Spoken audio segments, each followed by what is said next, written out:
Our first group now coming up to the rail.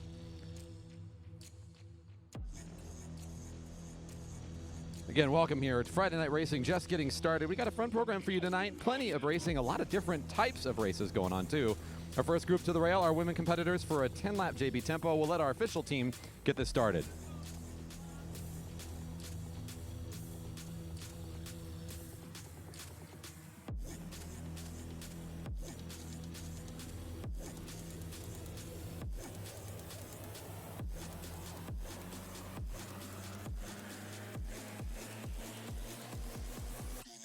And off we go. This is a neutral lap, so we're not going to start counting points just yet. If you haven't watched a tempo before, the way we're going to do this is give 2 points to the leader on every lap for the entirety of the race, 1 point to the second rider every lap for the entirety of the race. So the maximum number of points you could get, let's say you won every single sprint here. Every time around the track you're at the front, you'd get 20 by the end of this 10-lap event. Not usually going to happen. We'll see how this one plays out with our women's field. Again, a 10-lap JB Tempo. 10 laps, 2 points at the front every time around. Once this neutral lap gets started, we'll start counting up and seeing where our riders end up. The rider with the most number of points, of course, will be the winner at the end. They will get a bell to remind them that they're at 1 to go as we get close to the end of this thing. So it pays to be quick and consistent in the tempo. You need to find your time to get some points. Usually, there's 2 ways to go about it. Either you're going to be in a group like this, and if this is what you see, then what they're going to do is they're going to time a sprint, try to get to the front, and then fall back in and recover, and then go again, fall back in and recover. A lot of times in the tempo, you'll see riders go off the front for a lap or 2 and try to pick up some points away from the pack rather than stick in it and try to sprint ahead of them. That could be a tough effort, but it's a good way to guarantee 1, 2, maybe even 3 points if you can really work it. On this first lap, our women's field looks like we're all still together. So at one moment here, we're going to see somebody try to accelerate to pick up this first point and get an early lead in the race.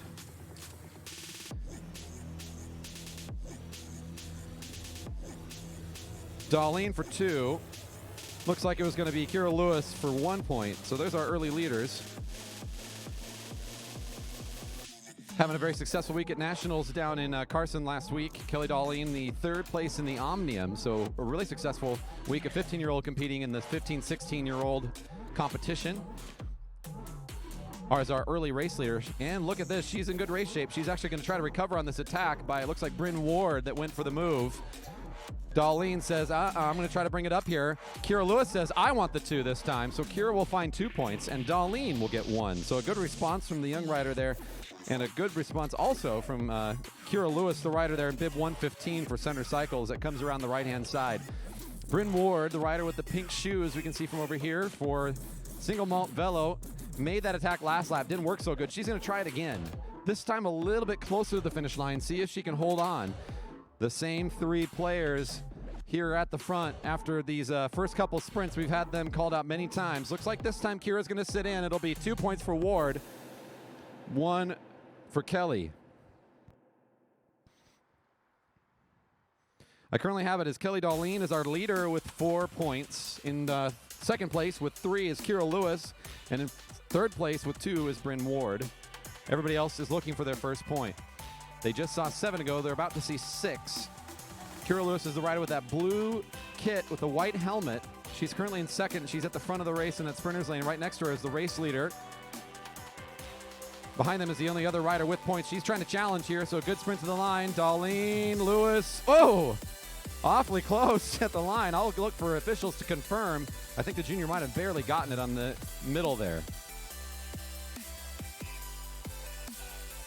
It'll be Kelly for 2 and Kira for 1 on that sprint. So Darlene remains the leader. She's got 6. Lewis remains in second place with 4. Ward in third with 2. Tired of hearing the same names. They want to get some new folks up here at the front at 5 to go.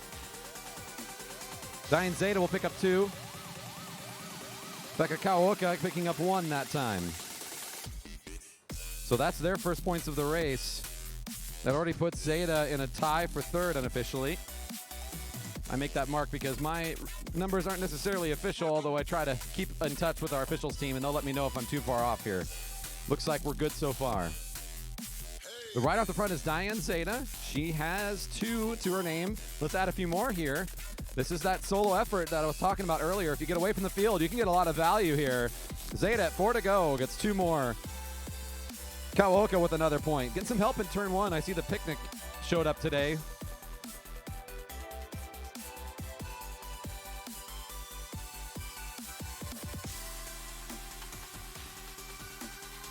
Still Zeta off the front right now. The chasing rider, Becca Kawaoka, has a couple points to her name now. She's in a tie for third with 2. The rider in the front is in a tie for second with 4 points right now. Tied up with Kira Lewis.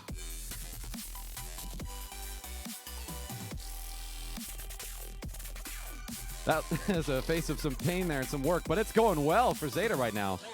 She now moves in a tie for first. 6 points for Zeta.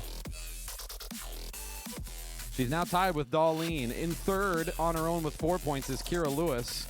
In fourth with 3 is Becca Kawaoka, and with 2, currently in fifth, is Bryn Ward. The rest are all sitting with no points currently. Zeta has put in a real nice effort here, and this could be enough to win it. It depends on who gets points after this point. It looks like the pack is now really trying to chase her down, and she's going to get 2 more. 2 to go, 2 to go, 2 to go. Zeta now with 7. Ward picks up 1 more in all of the chaos as the group catches. She now has 3. Everybody else's points remain unchanged. Here comes our earlier go-getters. It's going to be the blue of Center Cycles. Kira Lewis is moving up. But look who's with her. Kelly Darlene learned early to watch this one's wheel. She's going to say, if you're going to go, I'm going to go. Program Director Edwards also sneaking up there, getting ready for this final sprint. Lewis at the front with 1 to go, 1 to go, 1 to go. Lewis for Center Cycles leading the sprint currently. That blue jersey with the white helmet has 4 points. She's near the top of this race, but as the sprint is coming, Darlene wants to try to go win this thing. If she can get the 2 here, she will be our winner. So Darlene having enough for this last sprint. She's off and away. Look at this move. And here she comes, your winner. Our 15-year-old in the women's field putting on a nice show today. Kira Lewis with a great ride today will come in with 5 points. Our second place finisher then looks to be Zeta with that amazing effort early. Yeah, there you go. Nice ride. All right. The women will be back later for some more. We have a Cat 1-2 men 15 lap point a lap, and the track is just about ready here. All right, we are clear to go. Cat 1-2 riders to the rail, please.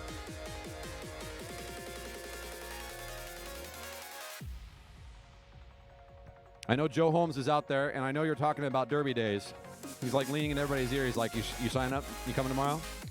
You coming tomorrow? Hey, how about you? You coming tomorrow? Leave them alone. They're here to race tonight. I'm just kidding. Derby days tomorrow, folks. If you're in Redmond, there's a race tomorrow. Don't miss it. Derby days in the afternoon. You're gonna, or all pretty much throughout the entire day. There's racing in downtown Redmond. Do not miss the fun. Criterium racing going on tomorrow here in Redmond.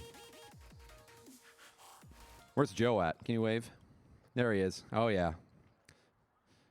We're watching you.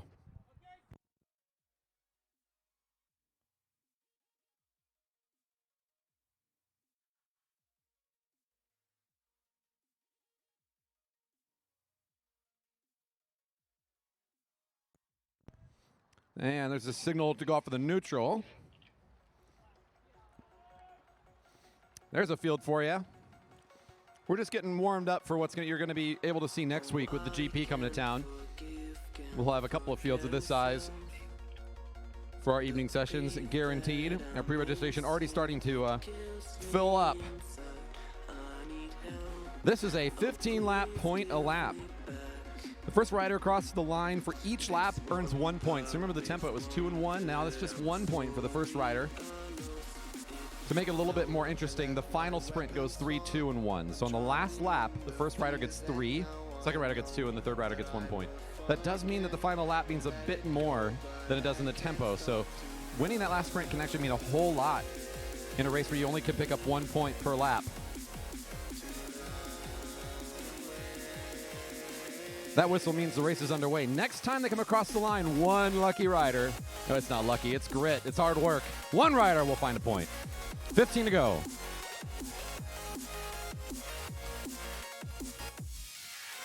Good size field here tonight, and the first thing that you need to do when you're in a large group like this is accelerate. You need to get this field spread out and working right off the bat. Make it hard. It's only a 15-lap race. There's no time to rest. So right off the bat, I'm seeing Nick Martinez accelerate big time. And now the counterpunch coming from Dyna Racing. Nolan Adams says, I'll get one of these first laps for sure. I'm in a good spot at the front of the field. Why not? 1 point to the Dyna Racer in the black and pink.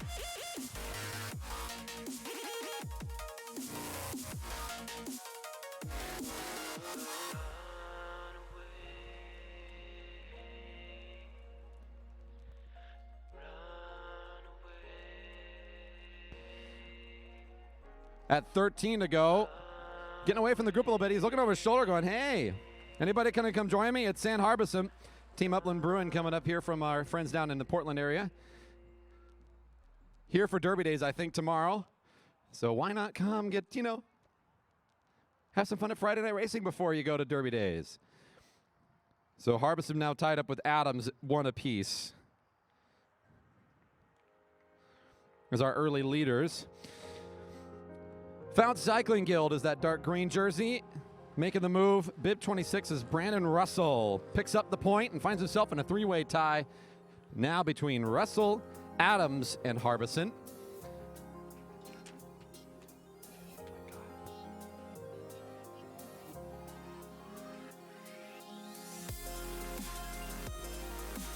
He's still away here, so this is a good move from Russell to pick up a couple in a row. Again, there's only 1 point available per lap. You need to get a few in a row to get some momentum going in this event.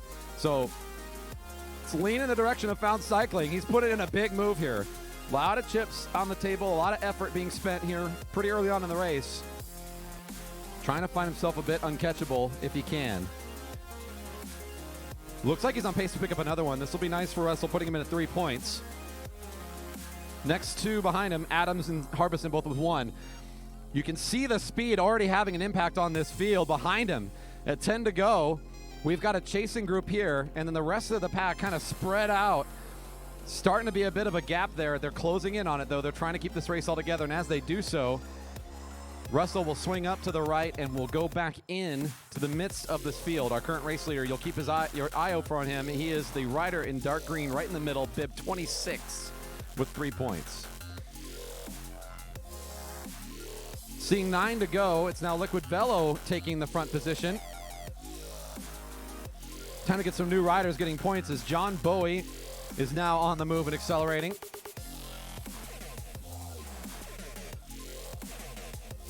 He watched Russell do it. He's going to try to pull this off himself, maybe get a couple in a row. Looks like he still has the room if he can put in just a little bit more effort here. The field is in chase mode here, looking that long stretched out single file line. Bowie's just confirming. Bowie's confirming. Are they there? Are they there? They are not going to catch you. So Bowie picks up his 2nd point. His bib 32 and the black and green swings up to the right. He now sits in 2nd place with 2 points.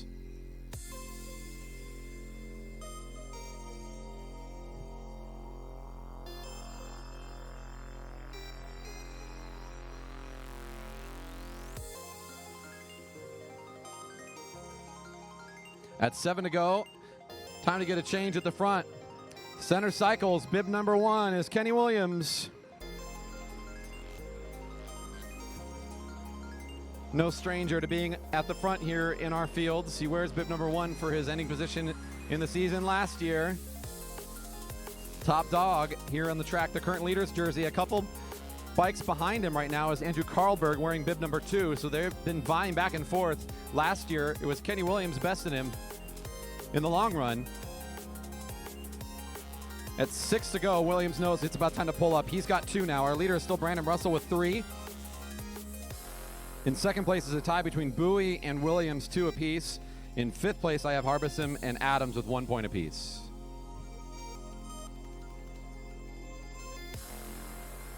Our officials confirm that those points are accurate.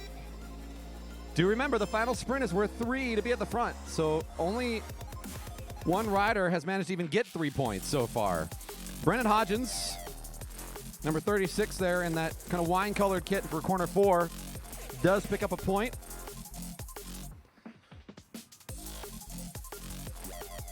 He watched Bowie do this earlier, so he's thinking, this should work. Maybe I can get 2 in a row. That'll put you right up into the top 4 positions as the race stands, so this is a good move for Hodgins.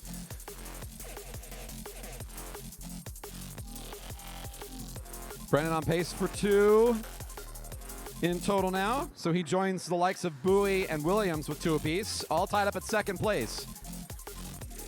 It looks to be Pekka Jaska now who's going to take a shot at it.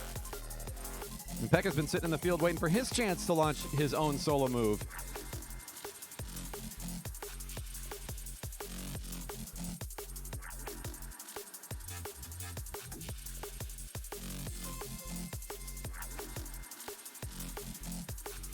At 3 to go, Pekka finds his first point. Our leader is still Russell. That's bib number 26, the dark green, near the front of the field now. He does not want to be out of the action as we get to the end. He knows that the last sprint is really key to determining how this race goes, because again, only one rider has even gotten 3 points, and that's Russell himself. So he knows if he gets a point, he has a good chance of still winning this race. It depends on who else gets points in that sprint, of course. So he's trying to watch what happens here at the front as we get towards the end. Pekka looking around saying, oh man, they gave me another. I'll take it. Good effort from our rider there to get hit 2 in a row. So we've seen a couple riders do this, go off for 2 laps and then sit up and join. That's about the amount of time that they're able to keep away from this chasing group.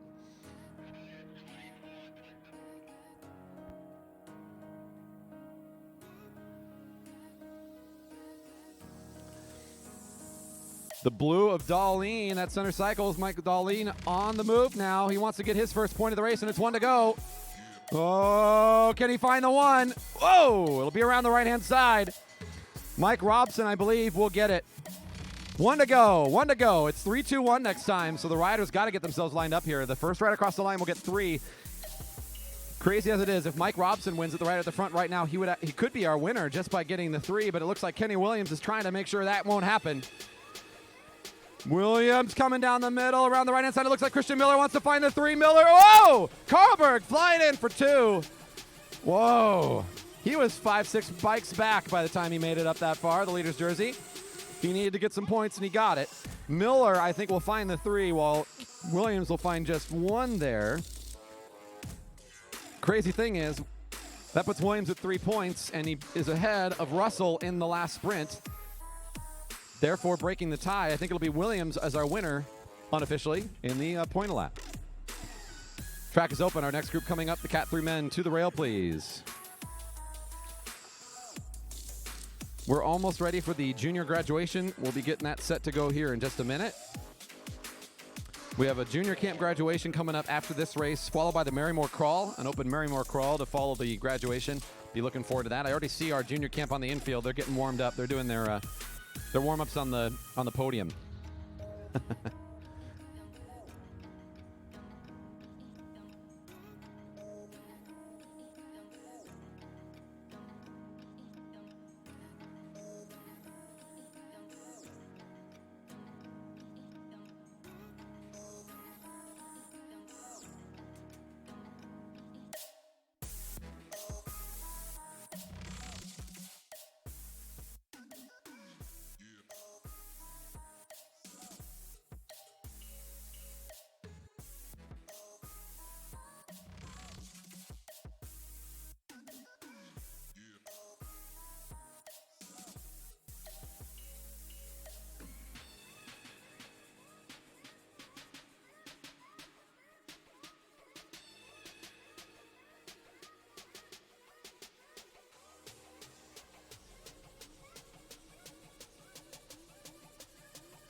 Our Cat 3 men's field is going out for a 12-lap snowball.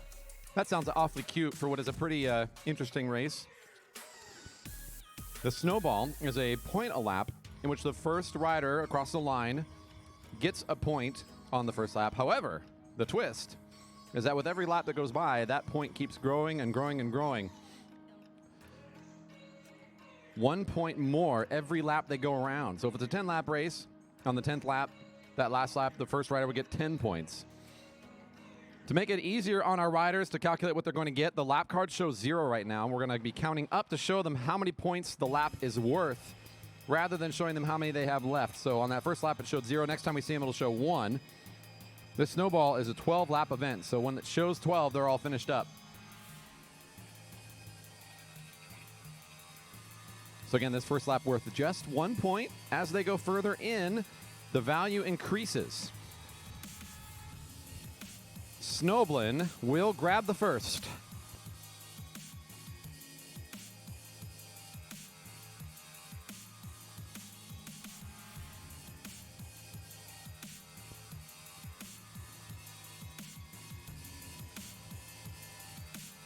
This is one of those races that pays to have a good mix of endurance and top speed, especially if you can output some real good sprints later in the race. The longer you can hold on to those efforts and really make them work and apply them at the right time, the better off you're going to be. You can almost see, like right now, it looks like they're kind of almost pacelining it together, as they know with a small field like this that the later laps are going to be very critical to the turnout of this event. So early on here, a little bit of patience. Everybody's kind of waiting to see who's going to do what. That's Alex Siegel that came across the line at the front last time. He did find 2. Right next to him is the leader's jersey. Anytime you see those neon kits, you're looking at a rider that's got the most number of points for the season in the field. So in other words, most overall successful rider. That's Rackness for this field. It looks like he's not going to be able to find the point on this lap. Instead, it'll be 3 going to Siegel, who now has 5 in the lead of the race. The rider in black and blue swings up there, looking to rest for a little bit.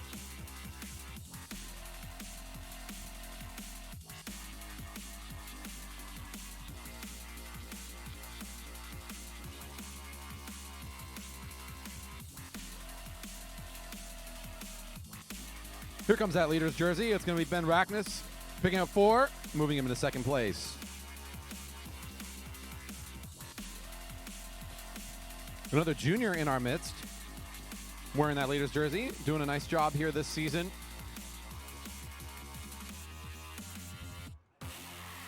He and a team of young men that went down for the Jerry Baker Juniors team placed 3rd in their team sprint event. One of his teammates is out there with him tonight. It's Carl, back in the field behind him.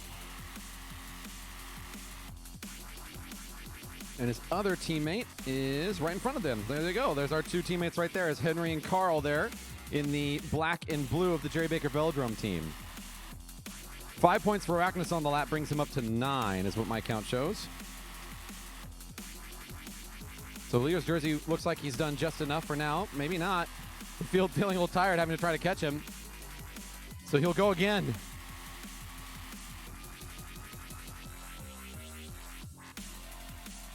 Make it 15 for Rackness, who thought he was done.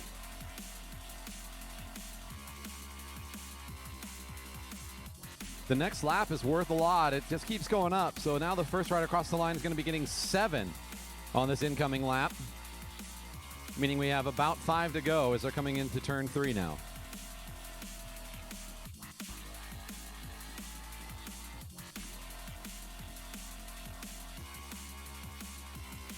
Why not get some more here? 7 more points for Rackness.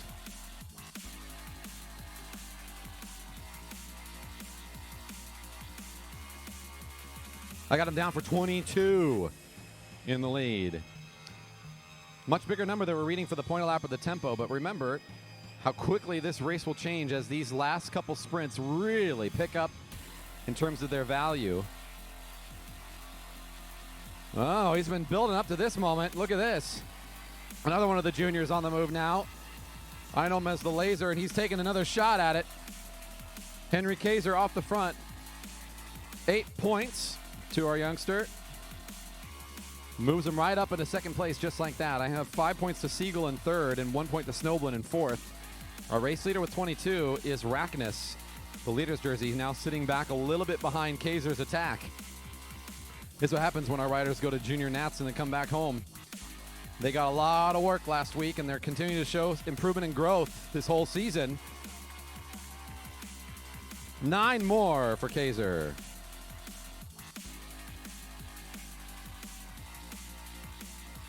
Put him up to 17 in a strong second place position as the race stands.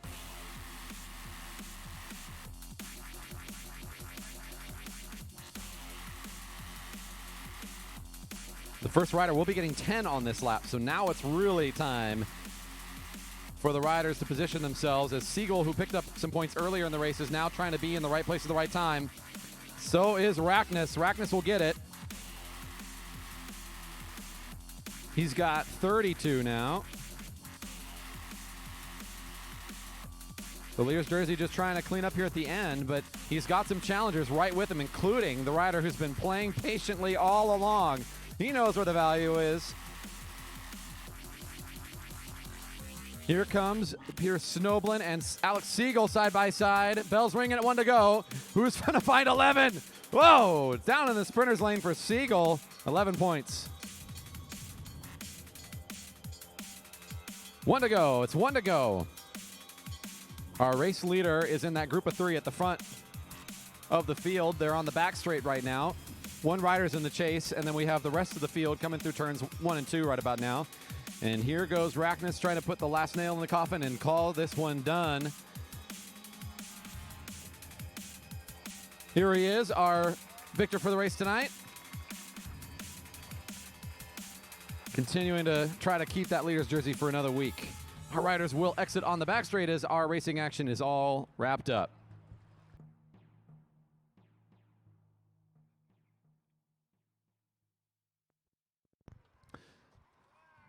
If you weren't aware, our track is a pretty active part of our community when it comes to education and bringing new riders into the sport. Whether you're young or young at heart, we are the place to get riders started. And we did have a junior camp this week. So some of our very youngest riders and newest members are going to be coming out for a graduation race here on the track. So here's how they're going to do it. They're going to be placed in 4 different spots on the track. We call this a handicap race, 2 laps. And our coaches here are going to get them set to go.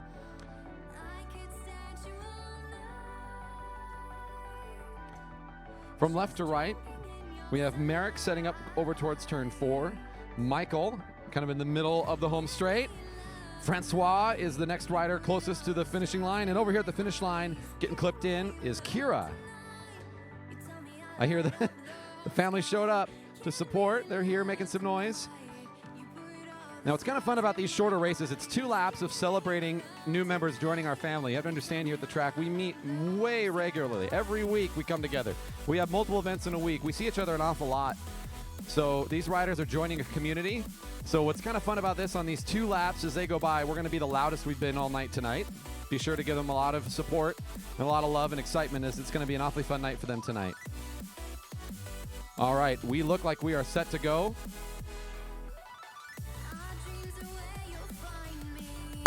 Hey, we're off. 2 laps. That's right. Put your hands together. Make some noise. 2 laps on the track. They have completed a week-long camp where they learn the basics of track racing. They get some education from our coaches. They get taught the rules of the track. They play some fun games. The handicap situation here allows for our different skill sets and age groups to have a little bit more level playing field. It looks like Merrick says, I'm going to try to get up there real quick. Here they come, another time around. This time it'll be the bell lap. Here comes Kira, help her out. 1 to go, 1 to go, 1 to go. Merrick in hot pursuit. Michael Francois on the move. Oh, Merrick's coming in for it.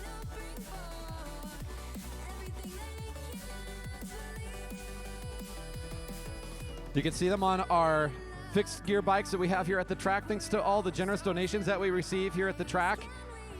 We're able to provide fixed gear bikes for folks that register for our classes. So you can see our frog bikes, the little green bikes there from our youngest riders. So our thanks to all of our support in our community. Put your hands together. A nice job for our young riders. Merrick coming to the line here. Yeah, Kira. And here's a sprint coming for third and fourth. Look out. Whoa! Francois will take it barely. Whoa. These guys are competitive. Look out. Whew. And with that, we welcome some new members into our community, and thanks to them for showing up this week. We're going to make sure we get them out from the infield before we call the crawl. So I'm going to wait just a moment here. And I think program director, maybe not. Is Amara going to be speaking at all? Amara, are you speaking at all? I got it. All right. I got the job. So again, a week-long class. They came in for a couple hours each day. Our thanks to our coaching group, as well as, of course, the best and most supportive folks in our community, Mom and Dad, for helping bring them here every single day and supporting them for their racing endeavors. We hope to see them here many more times and continuing to race, or if nothing else, they now have a better appreciation of what they're seeing here on a Friday night. We'll be calling the Memory Crawl in just a bit. We're going to get our riders out from the infield here. It's the most tremendous new musical experience you can have. Do not forget, this is a good time in our program to remind you of a few important things here. You need to make sure you set aside time next weekend. If you have enjoyed anything that you saw tonight, take it up another notch in pretty much every degree. We expect about 1,000 or more folks in attendance for spectating what has become an annual tradition here in Redmond. It is the Vision Grand Prix right here at the Jerry Baker Memorial Velodrome next week, the fastest racing in the Pacific Northwest on two wheels. We guarantee it. $10,000 cash prize being fought over by our competitors. Equal payout for our men and our women. We have some amazing athletes, and I got to tell you, some of the women that are coming here are world record type folks. You do not want to miss the fun that'll be happening here. We expect track records to be broken. We look forward to the fastest fields of our season, the biggest groups, and the greatest fun. So don't miss it. Next Friday night, we invite our spectators to come join us again at 7 o'clock. That is July 19th, followed by another session on July 20th at 7.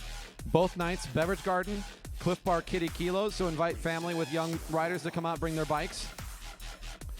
And I'm done yammering now because I think we're set to go for the crawl. We're going to start bringing those riders out towards corner 4. So if you are interested in joining us tonight for the Marymore Crawl, come on down to corner 4 and we'll get you set to go. If you want to know more about all the stuff that's going on here at the track, like maybe you have a young person in your life that you think might be perfect for this sport, you can sign them up for a class today by heading to velodrome.org right on your phone. You can get registered for one of our week-long camps. Or maybe you yourself are getting excited to try this thing. Why not? We've got bikes here for you. You just need to bring a helmet that fits you and maybe some athletic shoes. They don't even need to be clip-ins. We will get you a fixed gear bike. The adult courses are just $50 and they're about 4 hours long on a weekend. So see if one might fit your schedule. We still have several more left in the season before we close it out.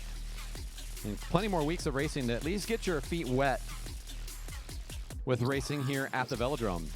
Again, you can register for those classes online as well at velodrome.org. Just go to the classes drop-down at the top menu and browse the options there. Furthermore, if you have any questions, do not hesitate to come on over to the announcer's stand. I will point you in the right direction if I don't have the answer. We have a lot of knowledgeable, helpful, friendly folks around here that would love to get you plugged in with what we're doing here at the Velodrome. Looks like we're going to a couple more riders up for our slow race of the night. This is the longest lap you will see of track racing, the Marymore Crawl. Once we get everybody up started in turn 4, we're going to have a whistle and an undetermined amount of time before there's a bell for one to go. Until that bell rings, you're going to see these riders staying upright on their bikes and not allowed to touch down their feet, lean on anything else, leave the race surface, or cross the finish line. If they do any of those things before the bell rings, they are immediately disqualified. So it's going to be pretty slow for a little bit. Good time to get a good view of your favorite racers. Heckle them if you want. Tell them how good they look, or throw out a dollar bill and incentivize them to come on down here to the finish line sooner than they should.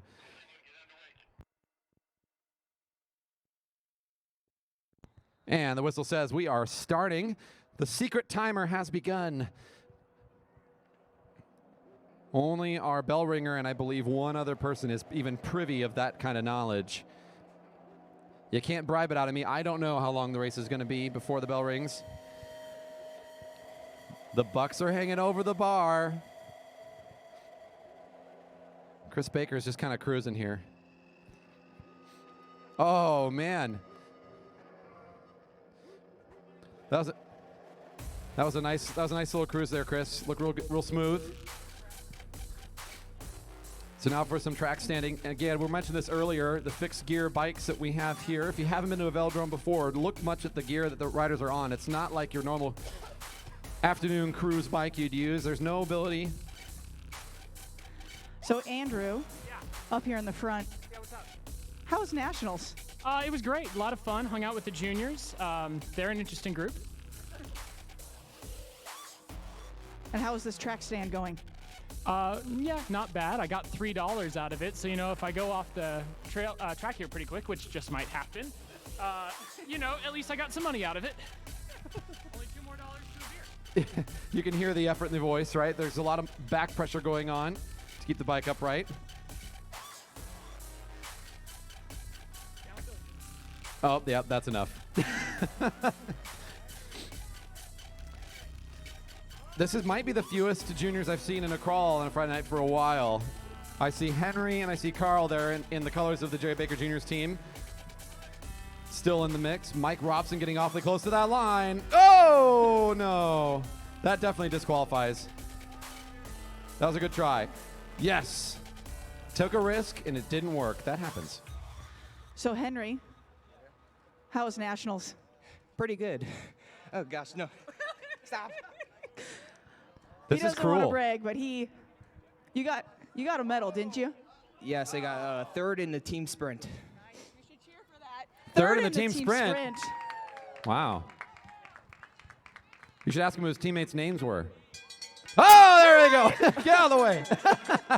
Bells ringing. 5 made it in. 1 to go. We were just all starting to settle in. Like, this is now our reality. Like, we're just going to live here forever with riders standing still in front of us. And then the bell rings. It's about the right time when you forget that there's a bell. And Carl Pratis stuck in the whole distance here. He's at the front. He's got Brendan Hodgins right with him there. Couple of juniors going head to head.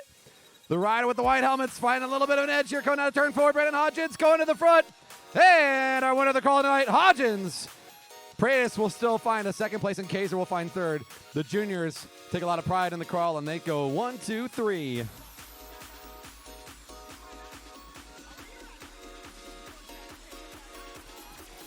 there you have it. And the track is clear. Women, please, to the rail. Thank you. In case you run across it out in the wild, if you see on YouTube something called the longest lap, just know that our friends across the Atlantic Ocean decided they would take this race for themselves and not give us any credit. Oh, okay, they asked.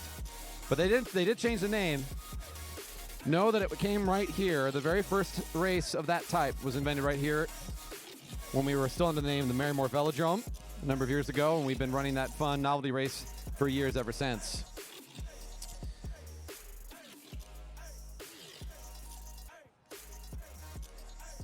Our women coming up to the rail for a 12-lap win-and-out format. They are going to be followed by the Cat 1-2 men for their missing out. And then we have an interesting one, the Cat 3 men in a winner's race.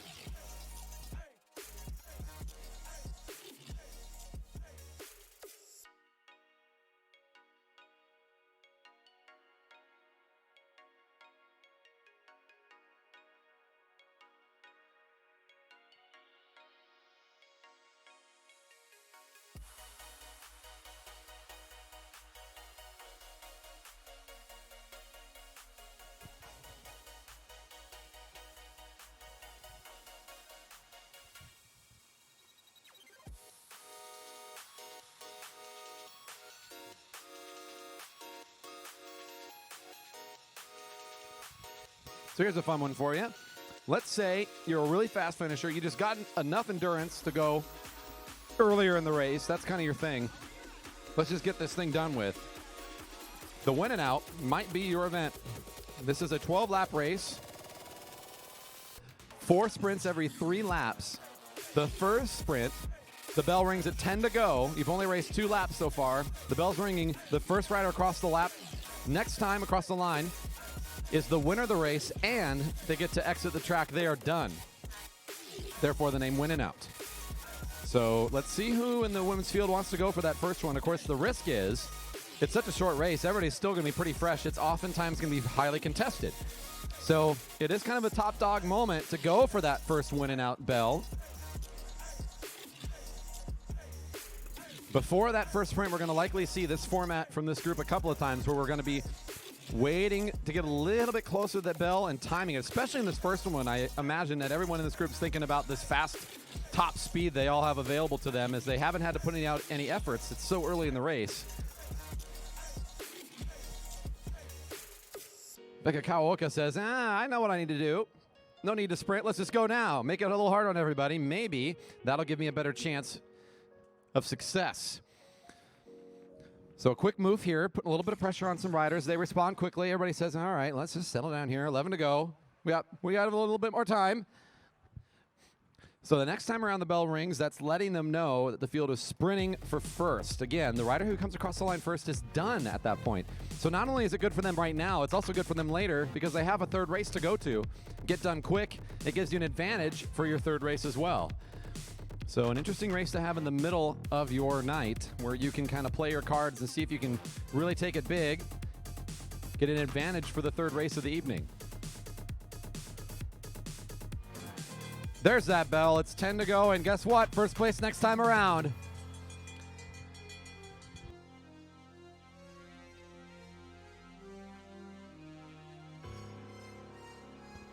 Everybody's happy to sit in here until turn 2, where most of our sprints on the track get going. This is where the top speed is going to be coming out from the riders who think they've got what it takes to win it. We've got 3 riders lined up. They're all gunning for it. Darlene's leading it. Kira Lewis is in second wheel, and look out. Edwards is trying to fan out around the right-hand side. The big finish. Whoa! It'll be on the right-hand side. Edwards with enough speed to take it.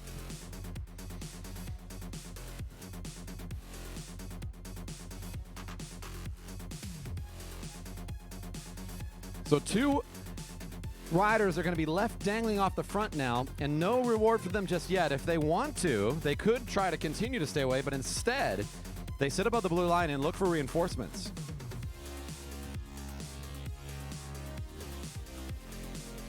So some of that advantage that they built up on the track being lost there for a moment. Brenton Mort says, I know what you guys are doing. I'm gone. 8 to go, and Lewis and Darlene are forced to say, all right, we'll go your speed. But as Ward sits up and looks for help, they're not doing a lot of work themselves. So it's kind of taking the pace back off again. Looks like they're kind of racing against each other and ignoring the group behind them. It's sort of working for them so far, as there's a bit of a gap there. Enough so that the front 3 are feeling comfortable.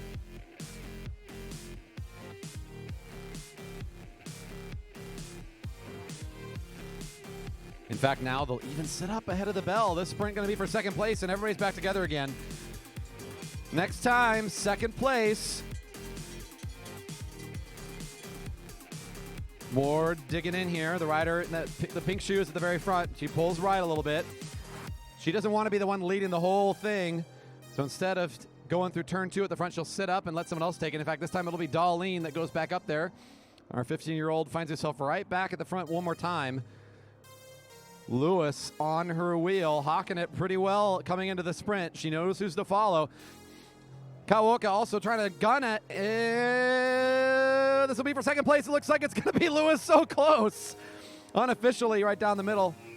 It is 115 called officially. 115 is Kira Lewis officially called there. Whew.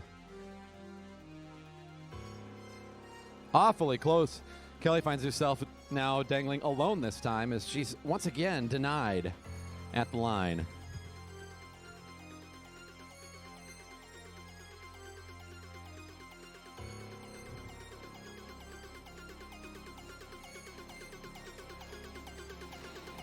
Craving some eats tonight. We've got Jessica's Unique Bites still hanging out with us behind the grandstands. Coming over and putting your order for some delicious burgers and fries. They've got some really great flavors in there, including some chipotle sauce you can toss on there. A sriracha mayo if that's your jam. Some jalapenos to spicing up the evening. And some really delicious fries. You do not want to skip out an opportunity to pick up something delicious tonight from Jessica. She'll be here with us for the rest of the evening. Also, the Beverage Garden is ready to serve you. Come on over and pick up a beverage tonight. Once again, thanks to our beverage sponsors for 2019, Mac and Jack's Brewery, OS Winery, and Locust Ciders. Bell is ringing, and this time for third place.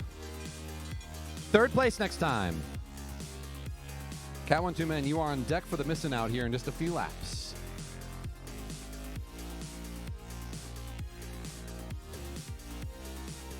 Down the back straight, it's going to be Diane Zeta leading it, who now gets taken over by Bryn Ward, who now thinks now's the chance that I was looking for.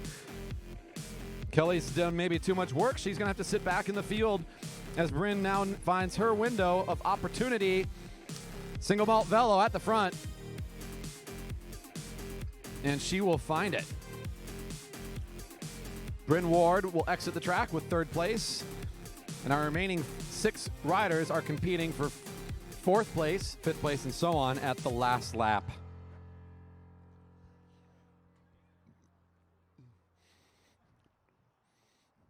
That's right. If we have friends or family of the track that are not able to be with us on this evening, maybe they're out of town and they like to watch racing with you, and you want to let them know you're having a good time, you can check in on Facebook here at our location and let them know you are watching the racing action live and poke fun at them. Take a picture, maybe a selfie of you having more fun than them here this evening. You can even share the link for the live stream once you give them a little bit of a hard time and say, hey, you know what? You can actually watch it pretty well. We've got the commentator and the music streaming through the live stream, as well as, of course, the video feed of all the racing going on tonight. You can find our channel on YouTube by searching for JB Velodrome. And again, youtube.com/c/JB Velodrome. Go and give us a subscribe and click the bell to be able to get notifications every time we go live. You can expect it for Friday Night Racing. And, of course, we have special events like next week on Saturday. We'll be streaming as well. Hey, it's 1 to go, 1 to go, 1 to go. Next time around, all the rest of the points will be found. 1 to go. Allie Foote at the front, the rider coming across the line in the front of the field. Driving it down the back straight now. Everybody's starting to line themselves up. We're going to see them fan out around the front rider as they get closer into turn 3 and 4. Benefiting from that draft in the back end of the field is Kelly Darlene, starting to accelerate a little bit towards the front. It looks like she might be able to find it here. No, it looks like it'll be our junior for 4th. And I want to say right in the middle there was Becca Kawaoka for 5th overall. And that'll do it for the women's field in their second race. We'll see them one more time. Don't you worry.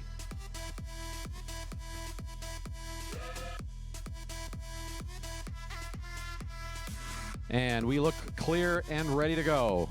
Cat 1, 2 Men, come on up to the rail. Thank you.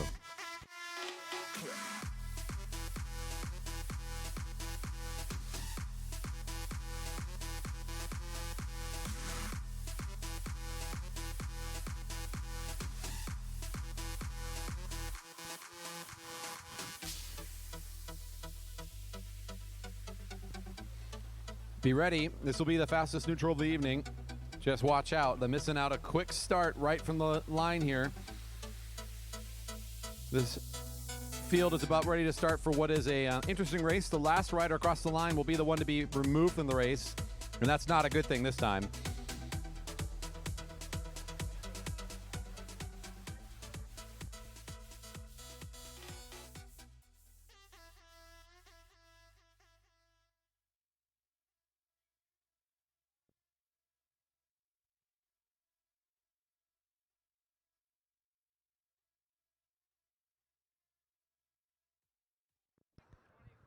Down to 5, and we're off for the neutral. Down to 5 on this missing out. So unlike an elimination where we just keep on eliminating riders every lap, a missing out, we set a certain number we're going to get down to, and then they get a lap off from eliminations, and then they all sprint for the top finishing positions. In this case, we're going to eliminate down to 5. Then there's a no pole lap, Then they all sprint for the top 5 places. The last rider across the line starting on the next time across the line after they get the race started, and that's only if they're together here. Our officials will let us know if that's going to be the case. And it is. So next time around, last rider will get pulled from the race. We're going to watch for the back wheel here at the finish line.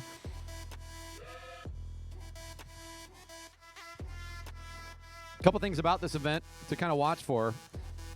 Things you see kind of week in and week out is this wedge formation that forms. Riders that are willing to do some work at the front will form this leading edge where there's usually 1 or 2 riders kind of clumped down, and then everybody else will fan up behind them. You see this formation all the time on the road when you have these lead outs at the front, especially when there's a crosswind. It's kind of a familiar formation for those folks. But here at the track, it is the missing out going on. And the reason why is everybody wants to find a spot in the draft and then get ready to do what's happening here. Swing around the right-hand side. Number 19 is Nick Martinez. So what they'll do there is they're coming through turns, especially turn 4. You'll see a lot of riders kind of swing up to the rail and start to use the space to their right to accelerate more than the riders can that are down in the sprinters lane. So right now, the riders at the right-hand part of that field, they look like they're behind, but what they're going to be able to do now is accelerate, so they rest and then move, and then rest and then move, rather than constant tempo. And that can really serve some riders better than others. And that is number 45, Sam Harbison. Sam Harbison.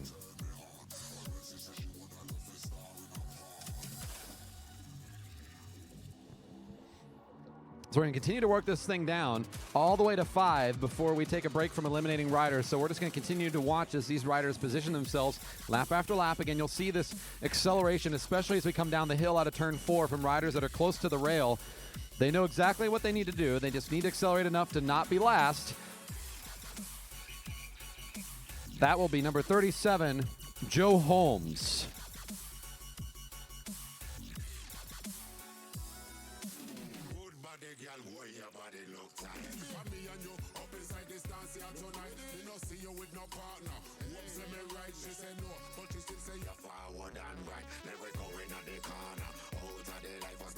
Big change in speed on that lap. As you can see, a big swing from the group. A couple riders choosing to go low, a couple choosing to go high. Who's going to be left out this time? That would be number 15 is David Matthews. Matthews went high and didn't have quite enough acceleration to hold on. For a second, I was looking at center cycles in the middle of the field. Had just enough to hold on to another lap. At some point, these riders are at the bottom left. If they want to stay in, will oftentimes have to back up and move up and around the field. It's a really taxing lap to do that. But at some point, it oftentimes becomes necessary if you want to survive into the top of the race. You can already see a couple riders starting to do that. Number 3 is Brett Walker. So as another of those riders kind of down in the left middle area, nowhere to go, kind of just forced to be where he is while the rest of the field moves. And then he gets left out. So there's a lot of variability along the rail, whereas down the left part, there's a lot of stability. Where would you rather be? That's kind of the conundrum of the placement in this race.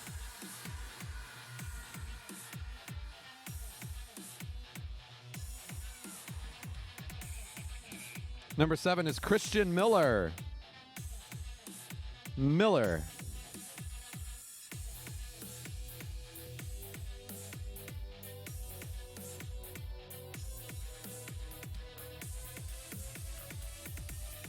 Still a dozen or so laps here to go before we're getting in on those top 5. We're just going to see this field just miraculously continue to shrink piece by piece and bit by bit. Corner 4 racing, looking in trouble here. Number 10 is James Shimada.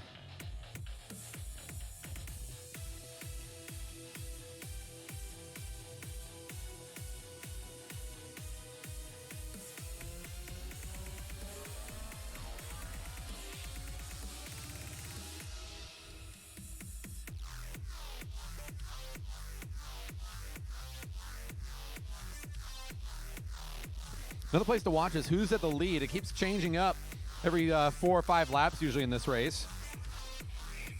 On that lap was number 14, Ludo Max. Looks like he's aware.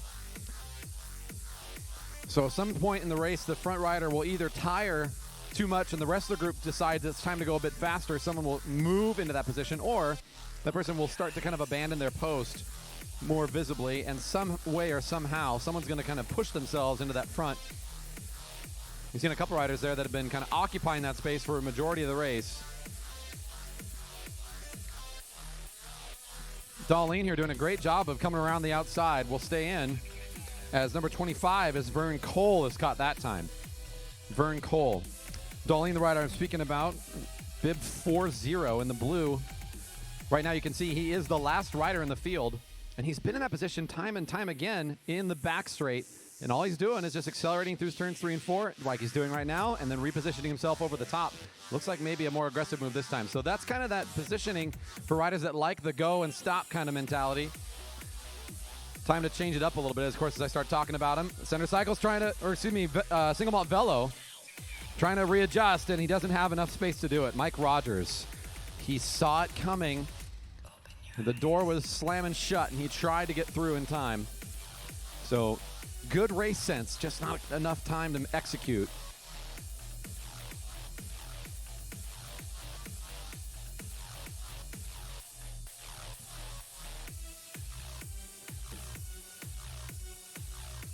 You can see how much more space there is now. Almost every rider is able to fan out if they wanted to. That'll be number 46 is Emmett Culp. Emmett Culp. For Team Oregon caught there. I wonder where he's from.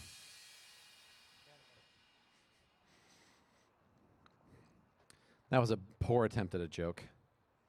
I heard a chuckle somewhere, I'm sure of it. Getting down to it again, we're limiting to 5, but we're taking a short pause to see who comes out on top of this one. Number 30 is Mike Robson. Mike Robson. I saw a good move there that lap from Pekka Jaska in the black with the white helmet. Again, identifying what needs to happen. Quick move to the right and a nice acceleration over the top. He'll stay in. He now finds himself in that same position I was just mentioning, at the very back of that stretched out group in the kind of the middle of the track. Looking for an opportunity just to swing up at the right moment and then come up to the front of the field and then rest again. He's going to turn left this time, though. Let's see how this works out. The right's starting to accelerate.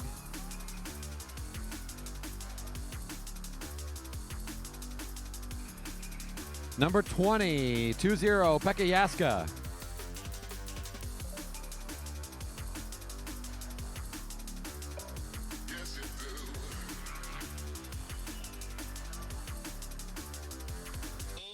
So now it looks like Liquid Velo maybe a changing of the guards here. Bowie will position himself now at the front instead of Chip Chase, who's been there for several laps. And number 40 is Michael Darlene. Finally caught there after all that sniping around the right-hand side.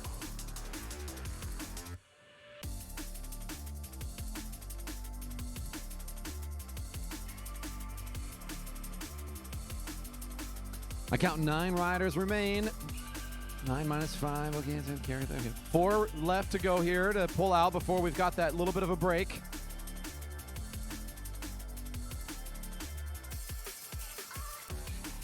He's aware it'll be Nolan Adams who's sitting up, number 24.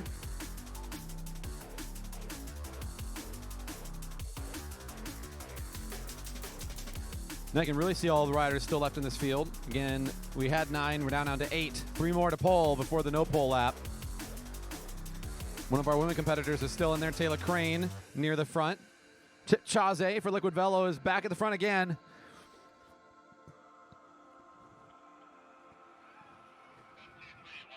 And of course, the first time I say her name in the whole race, Taylor Crane caught that time. I'm feeling like I'm doing it's the announcer's curse tonight. I got to be careful. 2 more to pull before the no pole, and then we'll have a lap off, and then the top sprint will be going down for the top 5 positions. So we mentioned Bowie and Chip Chase, both of Liquid Velo in there. Kenny Williams for Center Cycles in the mix. Brandon Russell for Fount Cycling in the dark green. Leigh Thurgood is in the all black for 10 Speed Hero. Number 6 is Chip Chaze. Mr. Fancy in July himself.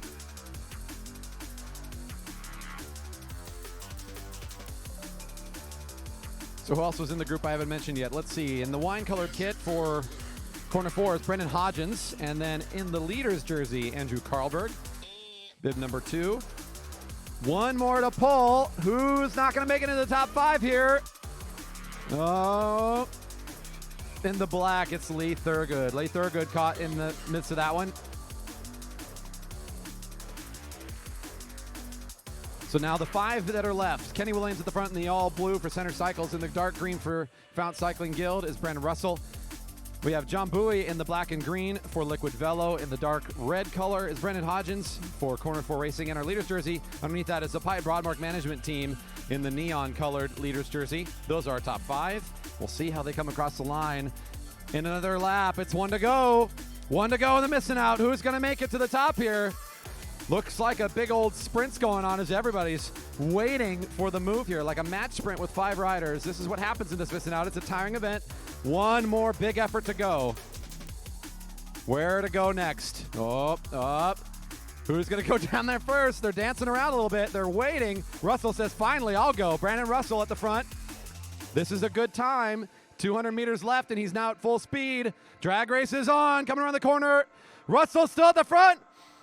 Oh, Hodgins trying to find it. Karlberg, whoa. Russell on the inside will take it unofficially. Second place will go to Karlberg, and I think it was third for Hodgins. I think. Wow. Very exciting finish for that event.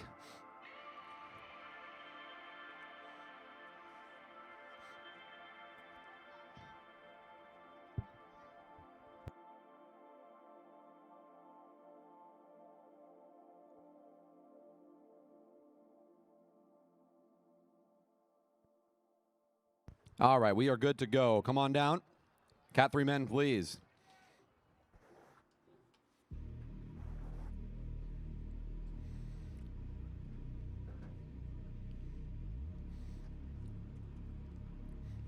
Don't be shy. We're having fun over in the beverage garden. Come join us. Support racing. Have a good night. You know, it all goes hand in hand. Adult beverages pouring this evening. Proceeds from the beverage garden always go directly back into supporting the nonprofit that operates our fantastic velodrome, the Merrimore Velodrome Association, in operation since 1975 when this track was built and completed.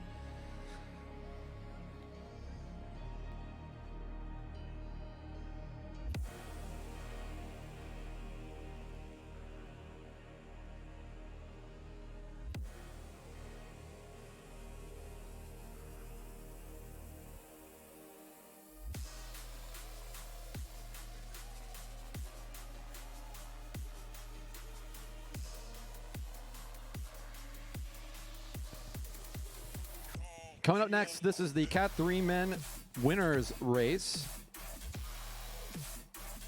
Not one we do as often, kind of a new format for tonight, at least I haven't seen it this season.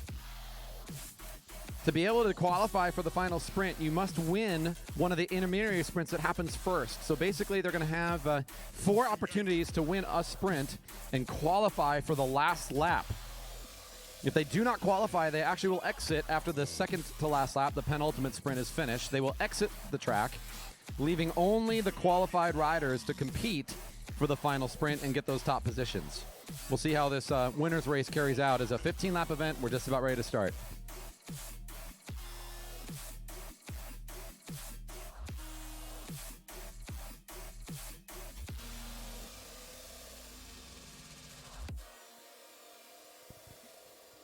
And this is our first lap now. So the first bell will be ringing at 13 to go. Riders just need to qualify by finding at least one victory in one of those intermediary sprints. So they have to be at the front of the field one time. After they've earned that one win, they can sit in with the field and wait to the final sprint to battle out the top positions. If they're feeling a little bit more arrogant in their abilities, they can try to go for more than one, making it harder for others to qualify for those positions. So there is some incentive to win more than one time. Deny your opponents an opportunity to get in on the fun and the top places, of course, most importantly.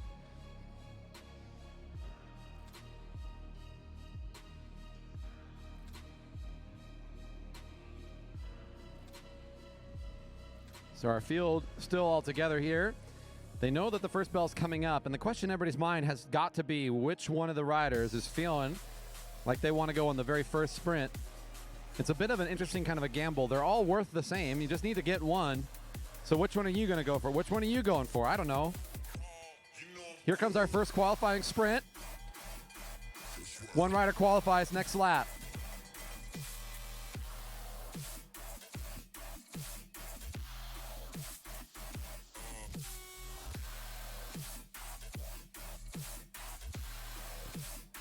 Big sprint down the back straight, trying to get this first point.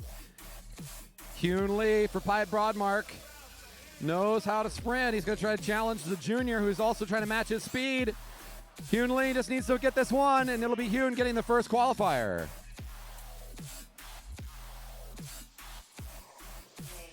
Pied Broadmark finds the first point and is now qualified for the last sprint, so he will not be exiting the track at the end of the event.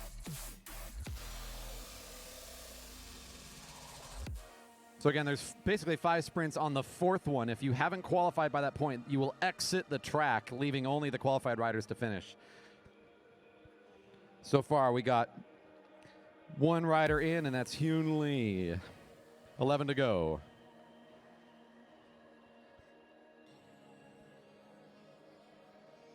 Bell next lap for the second qualifier.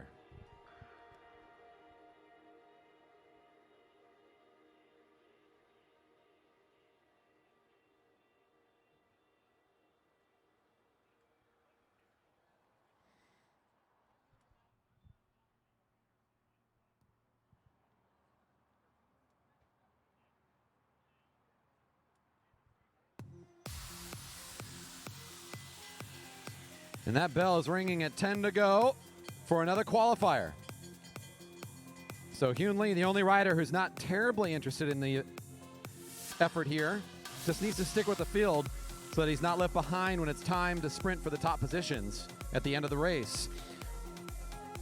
Alex Siegel putting in a nice effort here with a really quick acceleration, and it looks like the rest of the field is already starting to sense it. There's no catching him. So the rider in the black with a nice move here, looks over his shoulder. Nobody's there. Siegel will qualify.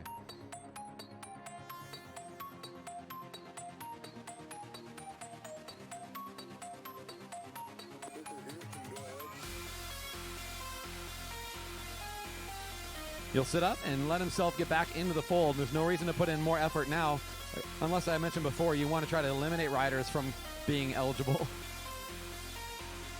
Make it a little harder for them to get that qualifier.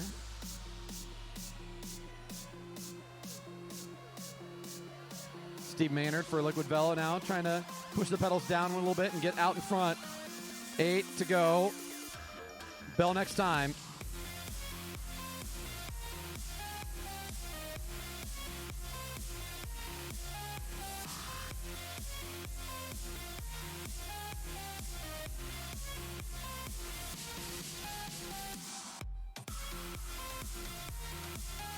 Bit of a separation here in the back part of the pack. The front now is Peter Snoblin trying to get lined up as he knows the next qualifier is coming in right now. 7 to go, and the bell's ringing for another qualifier, and Snoblin's off the front. Hyun Lee got the first qualifier. Alex Siegel the second. Now looking for the third rider to make it in. Snoblin at the lead. Will be changing up here pretty quickly. Alistair Lay, the rider in the blue and white and red, has found himself at the front, but not for long, as Rackness will find it this time.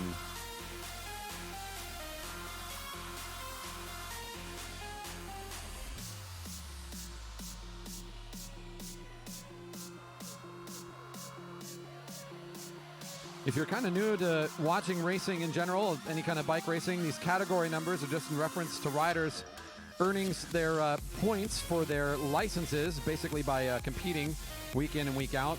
Any good results they get, they can apply to their license for points that then earn them their ability to upgrade to the next category up. Here at the track, we consider our very, very beginners Cat 5s. Once they're starting to actually race, they are Category 4. From there, they earn upgrade points gradually and surely until they become Cat 3, Cat 2, and then eventually Cat 1. Those points are earned by top finishing places in any official event. So as we reference those, you give a sense of what that's all about, and that helps our riders find themselves with more like-minded, more similarly skilled, and similarly strong competitors.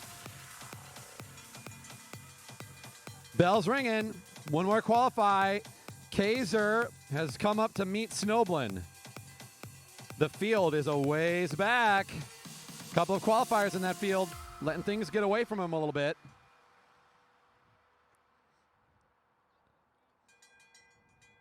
So 2 on the back part of the track is Henry Kaiser in the black and blue, and the all-black kid is Peter Snoblin. Kaiser matching pace, and now he's the one that'll actually do the counterattacking himself at about 200 meters out. And at 3 to go, Kaiser joins the confirmed qualifiers.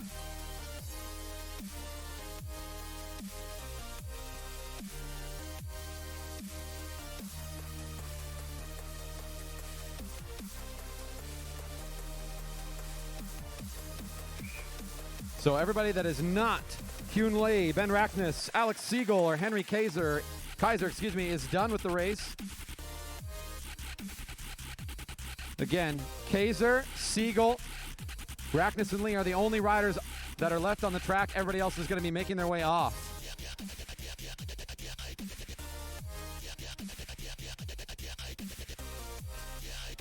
Only track riders left should be Hyun Lee, Ben Rackness, Alex Siegel, and Henry Kaiser. Everybody else is making their way off. Here are our top 4. They've come back together again into a field, as Kaiser actually had a pretty strong positioning advantage, but he kind of sat up. Big effort there. He wanted to save it for this last sprint. So our top 4, Hyun Lee at the front of the group right now. Over in turn 2, it's Alex Siegel in second. In third is Ben Rackness, and the 4th rider, Henry Kaiser. The 2 juniors at the back end. Hyun Lee for Pipe Broadmark still leading it right now. That single file lineup on the back straight now coming in through turn 3. It'll be Rackness kind of maybe pretending he wanted to go for it a little bit. He'll slot back up a little bit higher. He's twitching around, trying to get somebody to have a reaction. Got 1 to go. No reaction. He finds himself just at the front casually. Everybody else says, okay, you lead. Top 4 spots.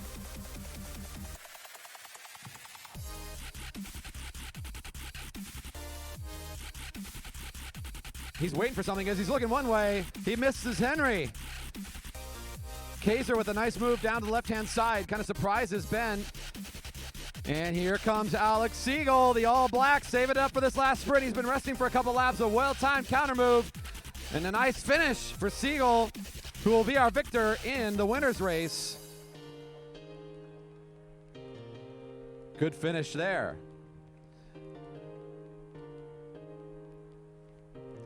Track is clear. Our next crew can come up to the rail. Women competitors, come on over.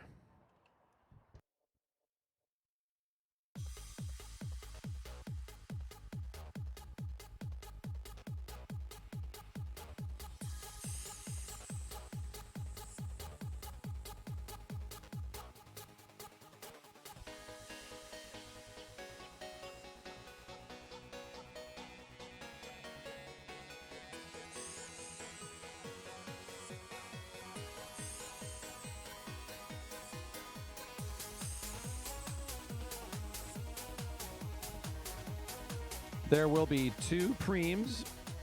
Bell will ring from the announcer stand. 2 preems, both announced from the announcer stand. Cash preems.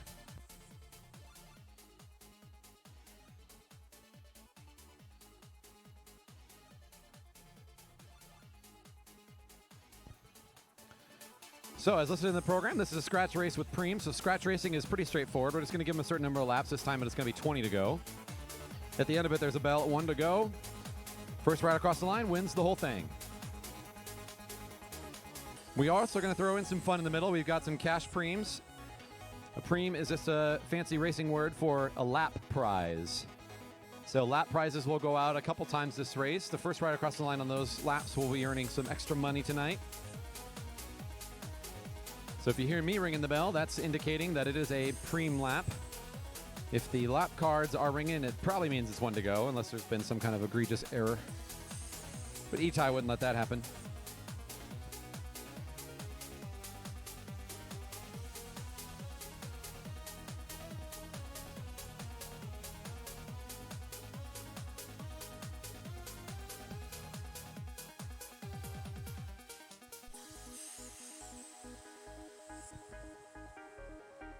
And with the whistle, we are underway. So there's no intermediate value for the winning the race. There is going to be some intermediate value for those cash preems, of course. But in terms of winning a scratch race, it's just about who goes fastest over the course of the whole race. No points earned in the middle, no eliminations, nothing fancy. The point here is that the riders get to ride it the way they want. So in a way, we get to see the purest form of tactics and racing of the whole night when we watch these scratch races.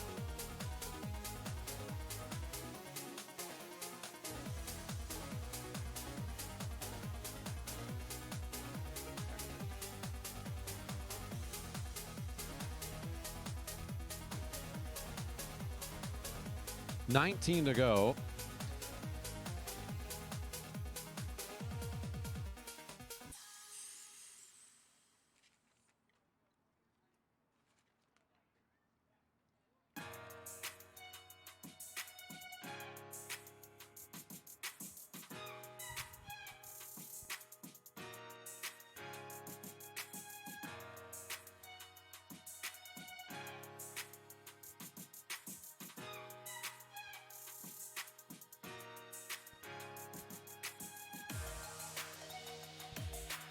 Early on in a race of this length, not unusual to see this paceline format. They are not at top speed. They are in most efficient format right now. This is kind of like a sign to each other that let's ride this kind of cooperatively a little bit. It is still a race against each other, so they're not backpedaling at all. This isn't some kind of soft pedaling exercise. The idea right now is that cooperatively they are able to combine their efforts better by riding in that single file line. Every rider except for the first is gaining benefit in the draft in a way that builds efficiency in the pack to its maximum.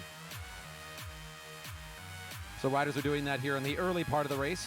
If you've ever been on a casual ride with some friends, or even if you do any kind of training efforts on some kind of a bike, you know what it's like to be behind someone else for the draft, providing a lot of extra help for you. Your work becomes much easier than it is on the front.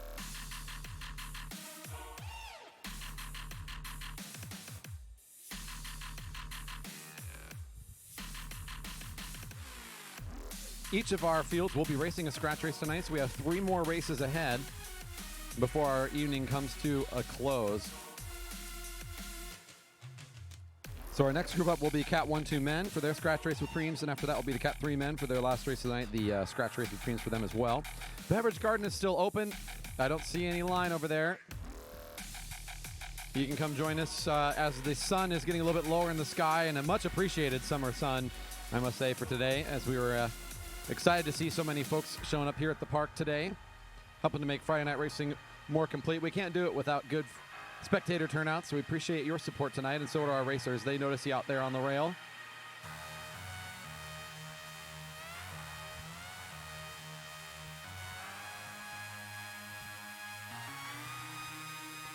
Good time to remind everybody that on our social media fronts, we if you enjoy using Instagram or Twitter, to make sure to follow us at JB Velodrome. You can find us there. We're going to be doing a fun countdown event. Program Director Edwards said, let's have some fun with this and bring back some great photo finishes from all the years of the GP and have a bit of a bracket, so a bit of a vote off. If you've got a favorite finish photo in the bracket, make sure to get on and vote when it's time. There are going to be head-to-head matches, sort of a tournament bracket style, to decide what is the greatest photo finish of the GP. The preview of that bracket is now up at JB Velodrome. You can look at the photos that have been chosen and how they've been seeded. They are generally starting off by similar categories against one another. So take a look at that again on our Twitter and Instagram. You can follow us at JB Velodrome and get ready to vote for your favorite finish from the GP.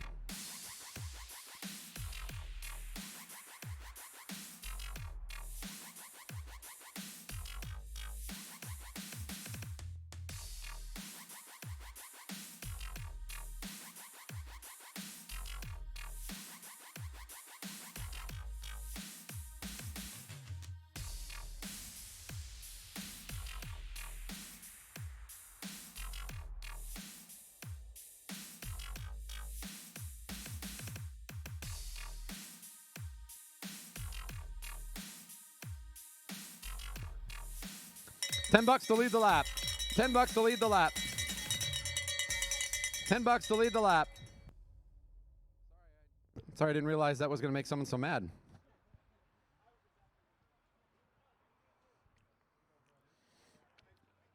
I have a feeling I'm going to be getting like an earful after the race.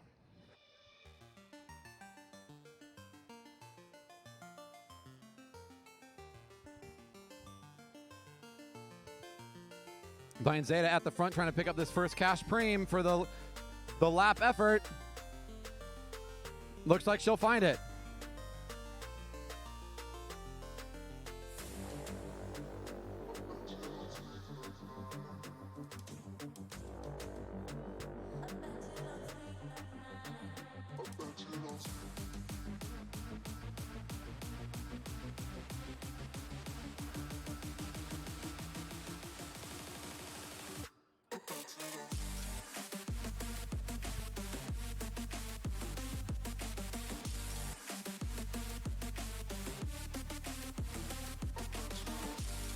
Seeing 11 to go, 11 to go. A couple of interesting facts about the track. If you're looking around and trying to estimate some of the landscape here, what's going on with the way this thing was built.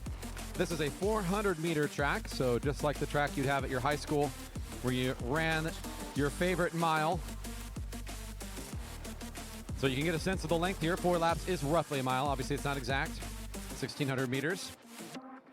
The banking at its most extreme is 23 some degrees. Not a super steep bankment for a velodrome.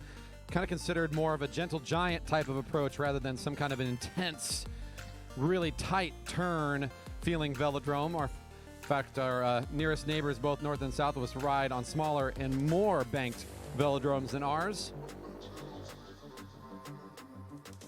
Completed back in 1975 as part of a combined effort with the city of Redmond and, of course, King County Parks, who've been worked with us ever since.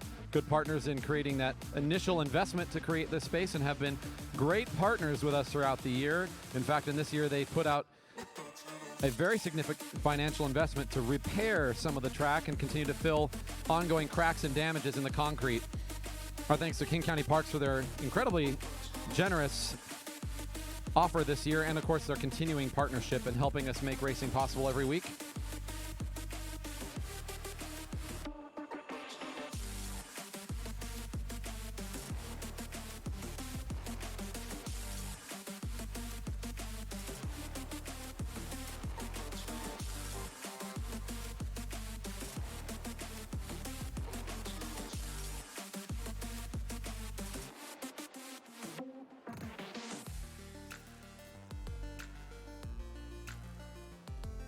I got $10 to lead the lap at 8 to go.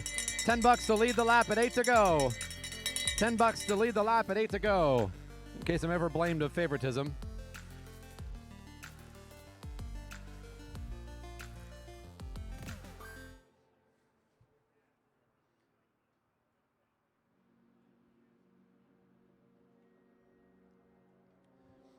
So another cash preem here to lead the lap. And Kawoka trying to battle it out here. Darlene coming in fast. Kira Lewis going for the $10. Kira finds the money.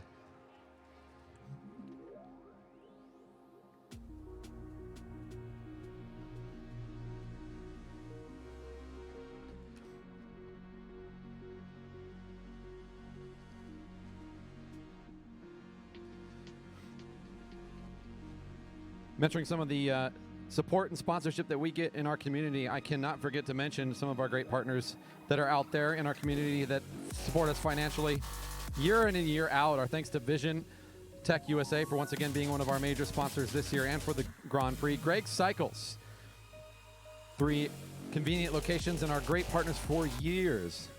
The best place to bind your cycling needs. Greg Cycles, they'll take care of you with great customer service and prices that'll beat anybody's. OS Winery, another one of our beverage sponsors this year. Build Performance Center, once again supporting us in 2019. Our thanks to them. John Duggan Cycling Attorney, specializing in any cycling-related injuries or settlements. Our thanks to John Duggan for years of sponsoring the track and, of course, all of our local athletes. Our thanks to Cascade Bicycle Club and all the work that they do behind the scenes to help make our active community more supported here in the Pacific Northwest, and for their ongoing support of the track.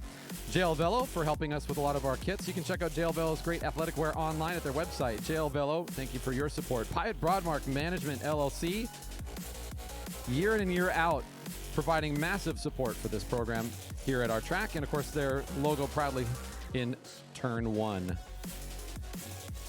Our thanks to Corpora Sano Physical Therapy, bike physical therapists, trusted bicycling health professionals.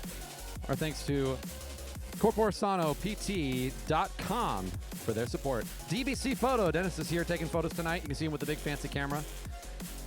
DBC Photography, DBCPhoto.com, where you can find all the pictures from the racing action every single week. Find your favorites, support Dennis by picking out your favorite, purchasing it, and sharing it online, and telling everybody the great work that Dennis is doing.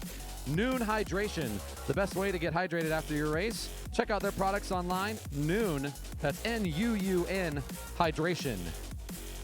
Our thanks to Cliff Bar for supporting our Kitty Kilo race once again this year. 513 for their custom apparel. And of course, who can't forget, Haldy's hand-built wheels. Thanks to the ongoing support of our community for making racing happen week in and week out. We cannot say thank you enough. Here at 3 to go, the race is getting awfully close here to being complete. I mentioned this earlier, it's a bit of a long race, a smaller field, passive sort of format for most of the race, long single file formation, very efficient, not highly competitive with one another, just making sure that everybody's getting down the laps and working towards this end together. Now we're going to start taking the gloves off as they're getting ready for the finish.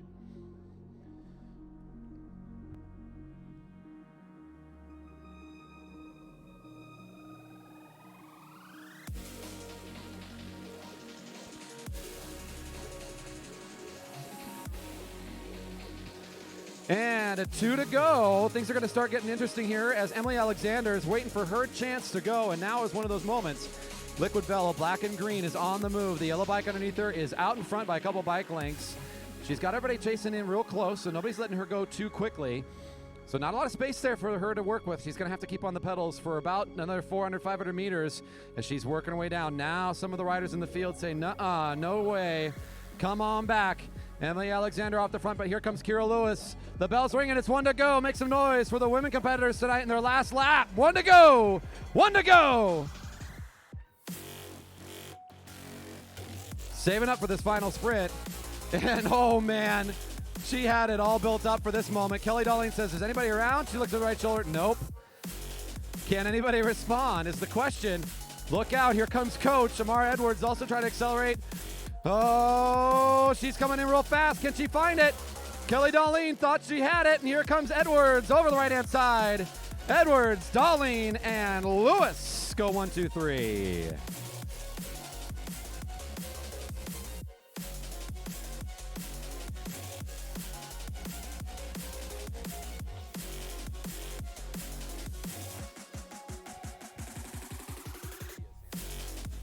All right, come on down to the rail. Our Cat 1-2 men, please. Cat 1-2 riders to the rail for their last race of the night. Another scratch race coming up.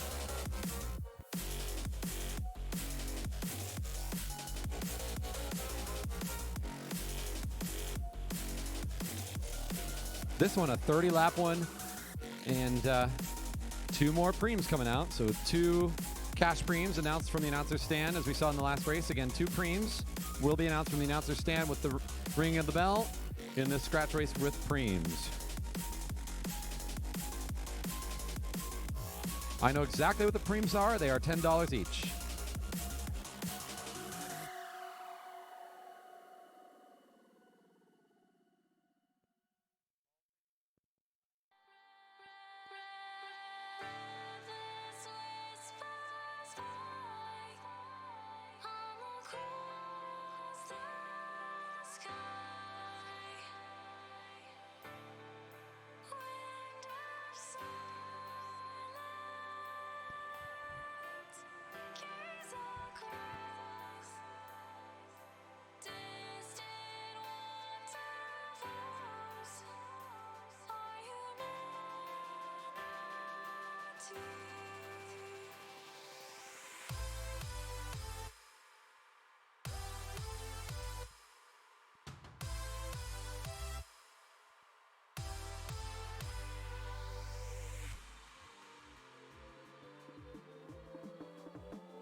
30 laps to go on our first lap for the Cat 1-2 men scratch race with Preems. And in this many riders, now we've got a wide range of different types of riding styles and different ways to win this thing. So now you'll start to see laps that are really fast, laps that everybody's kind of taking a break. Riders try to get off the front. This is a long enough race where almost anything could play out. It's Chip Chazé for Liquid Vel in the black and green, getting things started on lap 1. And with 29 showing, pretty stretched out here, moderate tempo here in the early part of the race.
.27 to go.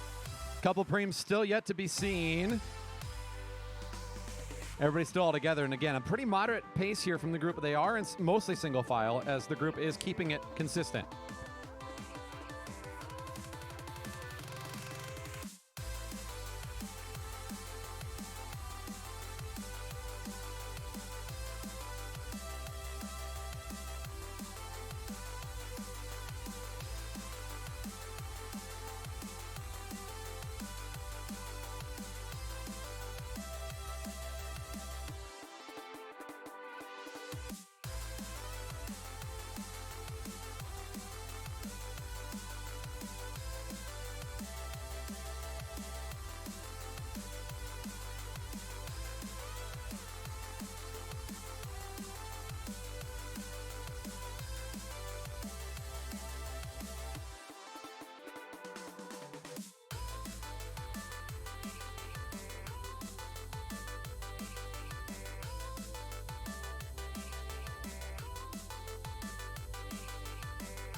At 24 to go, I got $10 to lead the lap.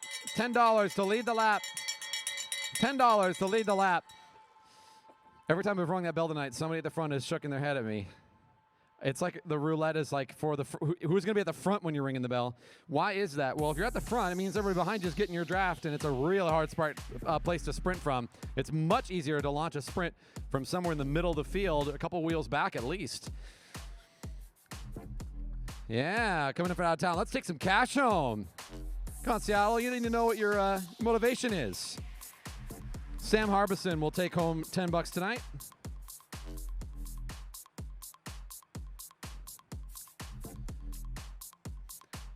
Just off the front by a small margin here, enough to be able to keep riders anxious and moving towards him.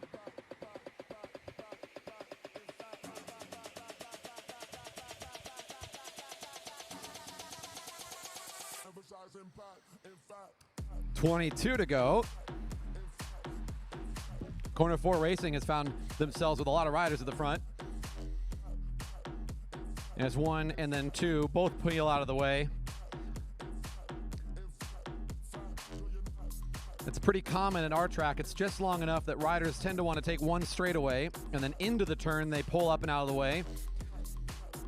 So mid-turn, the rider at the front will oftentimes change. That's a 200-meter pull or so at our track is pretty common. So you'll probably see riders doing that here for a while, as Vern Cole will do just that as he comes into turn 1. So that's kind of that typical format for quick speed. Nobody's really trying to challenge each other right now. Let's just keep the pace going. The question is when you do that and once you pull off, how far back are you willing to go? Because if you're being the the real kind soul pull off and just go all the way to the back. Well, that's a lot of riders to be behind. What happens if at the front all of a sudden somebody starts sprinting and you just got off the front and you went all the way to the back? Well, now you are totally out of the action. So oftentimes you'll see kind of midfield or so, you'll see it become not single file, but two lines, which is what this is in right now. No one wants to be too far away from the front.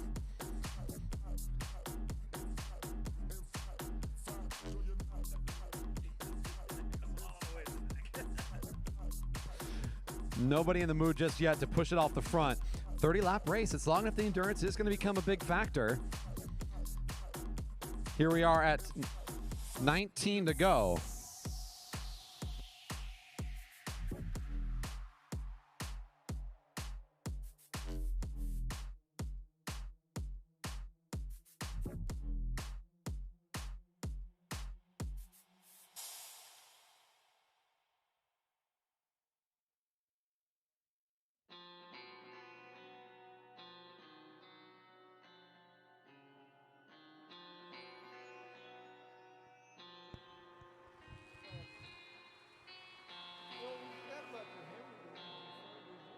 Oh, that's somebody else's. I got this one. Yeah,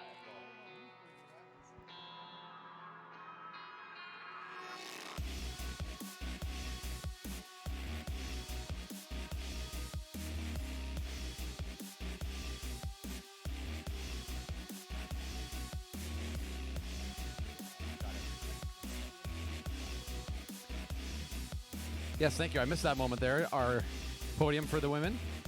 I heard there was a tie in the points. Tiebreaker, though, goes to the rider with more higher places, which would be Amara. Very nice, very nice. So we are now looking at getting close to halfway through the race. It feels like it's been pretty static. This has been kind of the same format for a while.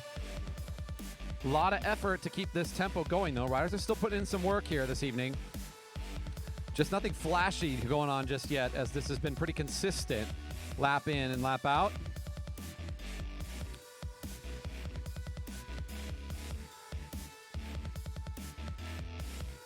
I didn't mention them earlier in kind of my quick attack there on all these great sponsors that we have here at the track, but another new one I need to mention that is coming in to help us out this year is Stanley for their fantastic products. Makers of the thermos, of course, Stanley. They are going to be partnering with us this year, and there's actually going to be some pretty cool merch I hear at the GP from them. You don't want to miss out on seeing that.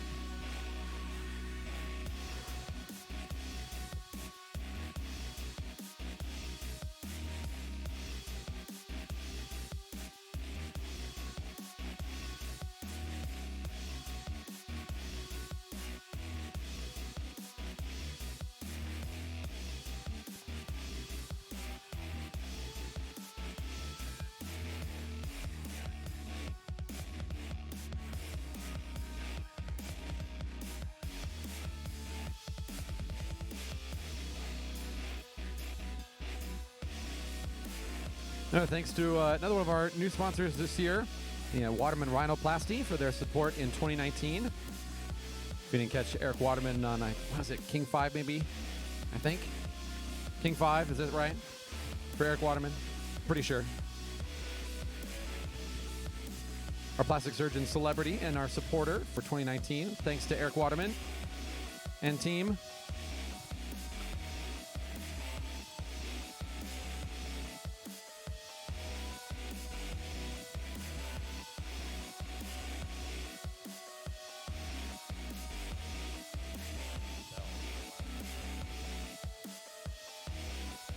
$12 to go. Again, a lot of rotation here in the group. Just different riders at the front, different riders at the front. Be there for 200 meters. Sit back in the group. Yeah, a little bit of a firecracker here in the middle of this ride is our out-of-towner. Riders are going to be a little unsure. What is this kid going to bring here? As Sam moves forward, Brandon matches pace quickly, saying, I don't know. And they both decide to give it up after about 200 meters.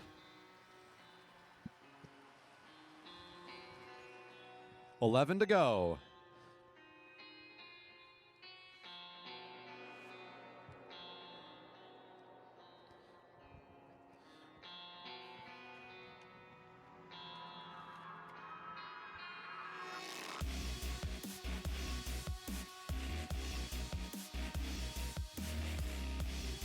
At 10 to go.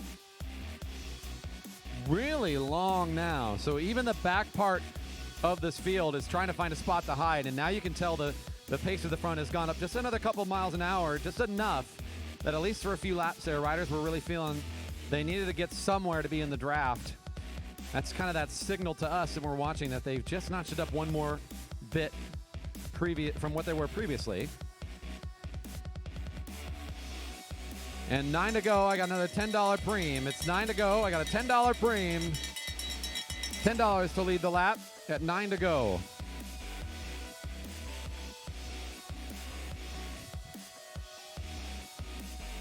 Oregon really likes to go for the cash. What can I say? That would be our rider from Team Oregon. It's Emmett Culp off the front. Wondering what the heck are you guys here to do anyways? Money. At 8 to go, it's Culp looking over his shoulder. Maybe this is the motivation he needed to make something happen. Oh, yeah. He looks over his shoulder at turn 1, and what does he do? He hesitates for just long enough to take in the information. How far are they behind me? How long will it take for them to catch me? And do I have a chance here? He put all that through the calculus of his mind and said, you know what? Let's go for it. So he's going to continue to ride away from the field and see what he can do right now. $10 richer and maybe in a really good spot. 7 to go. He's going to have to settle into it here and see if he can continue to push this advantage he has.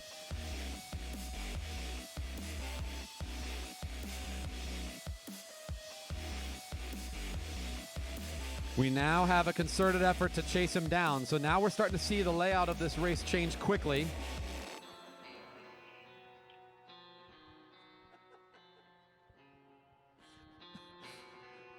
Our officials just made a very important call. They just noted that Chip is chasing right now. This is very important. They want me to announce it, that Chip is chasing. I said, all right, I'll make the announcement. His name's Chip Chase. Don't worry about it. All right, so it looks like our money getter says, you know what? If you guys really want to stop me, I'm going to have to step back into this field and see if we can try again another day. So Culp will come back into the fold here. Sam Harbison back on the move, along with chasing Chip. 5 to go.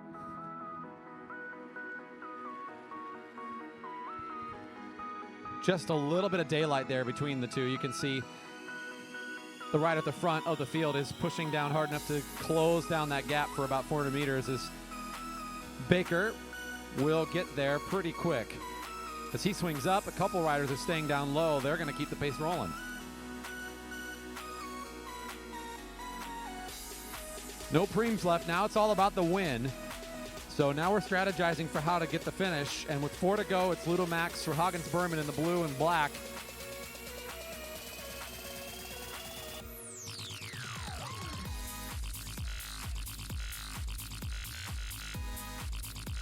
So not as big of an opening as Culp opened up previously. The field is moving a little faster now, admittedly, than they were when Culp was off the front. So Ludo Max having to do a little bit more work here just to create this gap for himself. This is a big move for Ludo at 3 to go. The rider in blue digging deep here. Nick Martinez for Pipe Broadmark doesn't like it. He'll do some work himself to try to close down the gap. This brings everybody up to speed. This is a good setup here. Good chance to hone in on what's going here on the track and kind of watch for the next couple laps, as we got a lead out right now from one rider who's kind of being a carrot on the stick, but he's also in a pretty good spot, and he hasn't given it up yet. At 2 to go, he's still got some room here. Ludo Max, 2 to go. 2 to go. The chase is Darlene, still doing the work, trying to get up there. Ludo's trying to figure out what's going to happen in a few seconds. It's not looking great, but he's still off the front, and he's still forcing riders to catch him at this point. What this will likely happen here is the field's going to be moving pretty quick as they're coming into the Bell Lap, because they're still in the chase rather than leaving him out there. It's Ludo finding himself losing that front position, and he's second. Here comes the bell at 1 to go, and it's Robson at the front. Look at this attack. Good speed from the rider in the black as Robson is on the move. Kipchoge, the guy in the black and green, has a couple riders right in his wheel, and they are fast finishers. This is what they're good at. Here goes Williams, Karlberg, Bowie, Russell, all lined up in the big drag race to catch Robson. Off they go. Robson out the front. Can Carlberg get there? Carlberg's trying to get there in time. Robson, Carlberg. Carlberg says, I know I got this one. Robson and Bowie. Fantastic.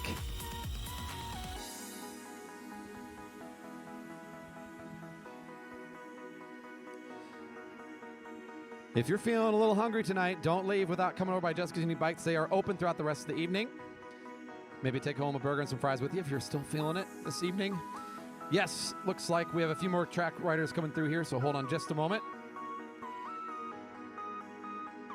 Beverage Garden is also still open if you want to come join us. We will be open after racing even. You can come hang out with us for a few minutes after the fun is all over. We've got one more race to go, one more scratch this evening.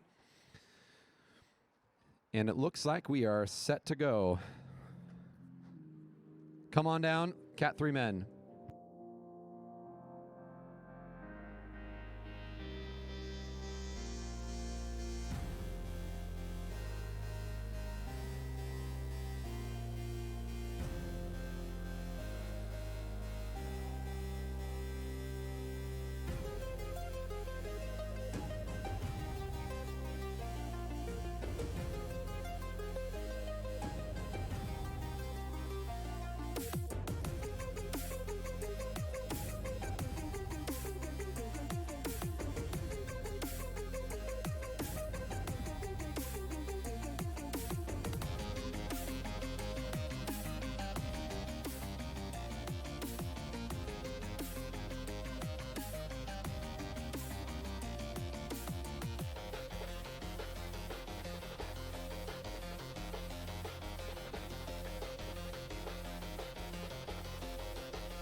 Racing underway. 25 laps on the scratch race here.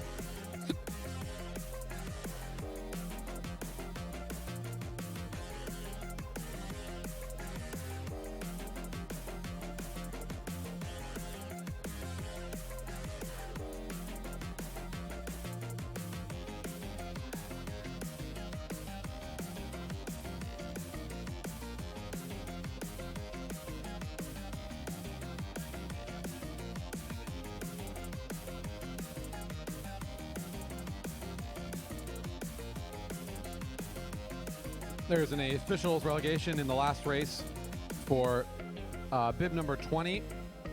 Yaska for entering the sprinter's lane while occupied. That is a relegation on the final sprint for bib 20 Yaska.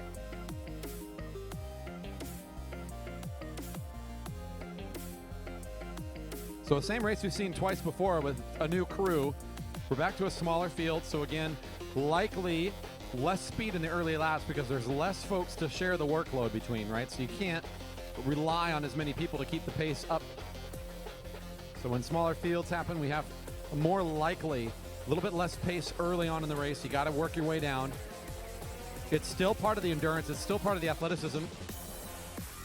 It just means we got to get a little bit closer to the finish before we can really open things up. Now, I know they look fancy because they're wearing their fancy kits, their skin suits. They've got their nice helmets on, these cool track bikes. A lot of these are folks that just live and work in our communities and have made a choice to do something like this for fun and for their own fitness. There is not a difficult wall you must first climb to get yourself into this community. It is as easy as signing up for a class today and learning more about this great sport. At the end of any of our classes, you can sign up for online. You'll be immediately invited to participate in weekly racing. You don't need to be on one of these fancy teams. You don't need to know anybody. You just gotta say, you know what, I'm willing to give it a shot. Get okayed by our staff at one of the classes, and then on you go. Now, if you get approached by somebody on one of the teams looking to have you join and you're having some fun riding with them, then absolutely you'll find yourself in the midst of one of our sub-communities here that race in the Pacific Northwest. If you want to give it a try yourself, we do have adult classes still remaining this summer that you can sign up for. You can find the schedule of those remaining classes by heading to velodrome.org. At the top drop-down menu, just go to the classes and then adult classes. You'll be able to see what's left for the remainder of the year. Pay from the convenience of your smart device or your home computer. Show up with a helmet and whatever athletic shoes or bike shoes you have. We'll get you set to go. If you have your own set of clip-in pedals, we can get them into our fixed gear bikes, or even if you already have a fixed gear bike, go ahead and bring it by. We'll help you get it set up or make any adjustments you need. And then off you go for 4 hours of learning how to race on the track. 20 to go as Carl Pratis takes us through on this lap.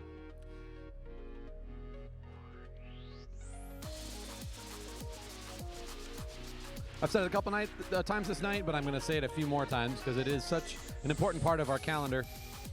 If you had any bit of fun tonight, if you've enjoyed some of what's going on this evening, imagine the size of field we saw from our Cat 1-2s this evening, every field being that large, but that every field being fast or faster as what we saw in there.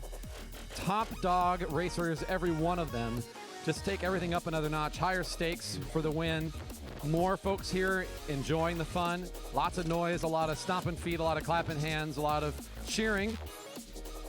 That is the kind of environment we have every year for the GP. The Grand Prix has been a long-running tradition here at our velodrome. This year it is the Vision Grand Prix. Our thanks to Vision Tech USA, maker of the fastest carbon gear you can get for your racing needs.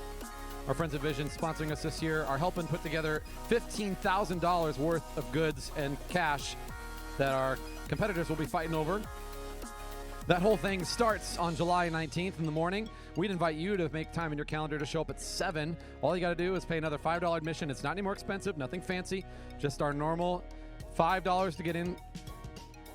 Make sure to bring along as many family and friends as you can, and look forward to what should be some really exciting racing both evenings of July 19th and 20th. We are expecting some real exciting moments, including we have some folks that have set times faster than our records here at the track. We're anticipating that might happen. So you might get a chance of watching some history unfold next week. Riders from Australia, riders from Canada, from both coasts. National title winners and competitors. There's going to be some pretty high caliber folks. So again, next week, we invite you to come on back. I think I've spoken enough about it. Head to velodrome.org and check out more details. The very first thing that flashes up on the top of the page is about that event. Just click it in and check out all the rest of the details, including the race poster and everything else you need to know about the Grand Prix. 16 to go in this 25-lap event.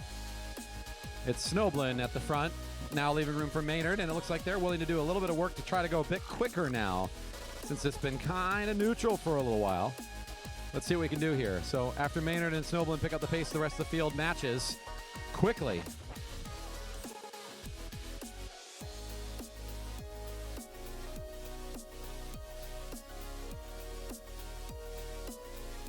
And at 15 to go, I got $10 to lead the lap. $10 to lead the lap. $10 to lead the lap. Can I charge $10 for the next person who goes like this as they cross the line at the front?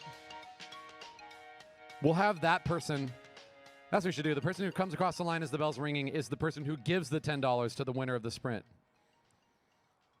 That'd be an interesting deal. Henry Kaiser's going for it. $10. All right.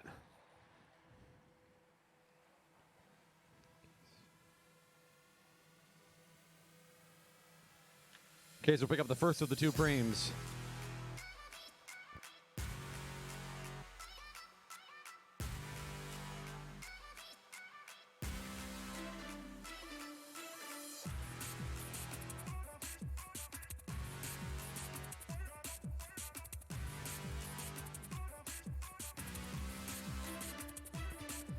And I got $10 to lead the lap at 13 to go.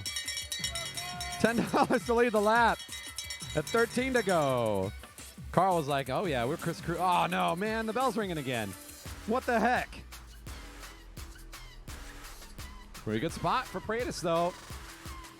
We'll see. Kaiser's trying to take home a lot of money today.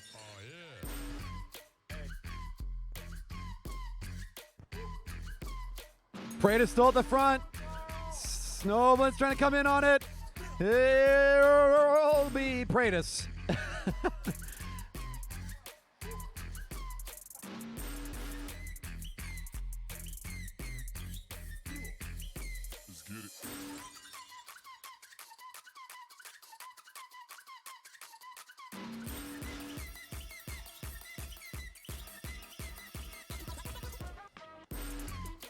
Snoblin not picking up the money, says, well, I put in a lot of effort for something. So what happens if I just start going? 11 to go. Time to put the endurance to the test here.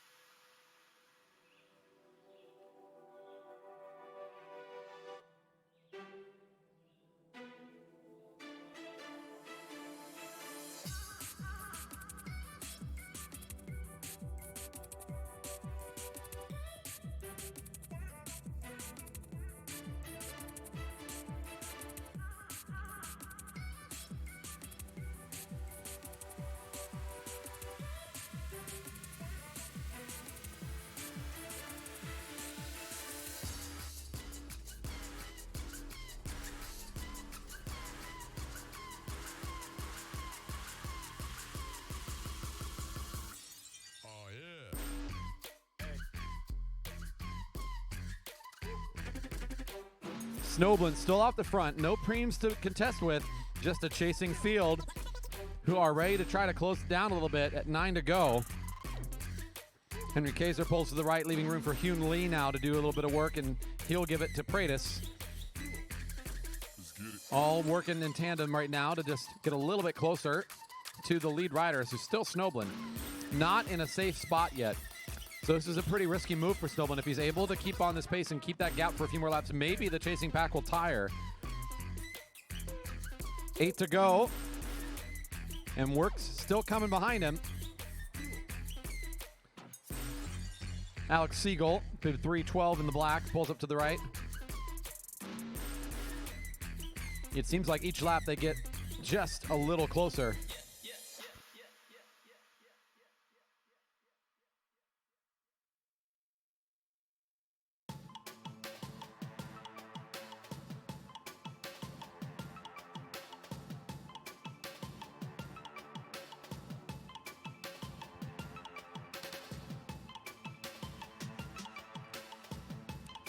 At 7 to go, we brought everything back together again. Still clicking along okay here. Snoblin now sitting in the back of the field after being off the front for several laps. Taking a bit of a rest. He's going to get himself ready for the next effort when that might come.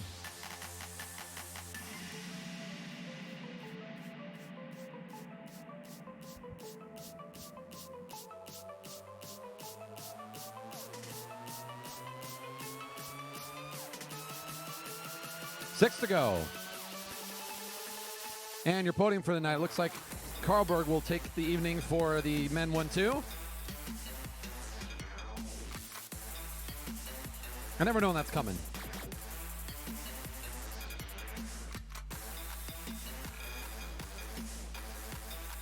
So again, our Omnium for the Cat 1-2 men, it looks like it'll go Williams, Russell, and then Karlberg for 3, 2, and 1 for tonight's results. The Omnium, of course, the overall results for the evening over the course of the 3 races combined.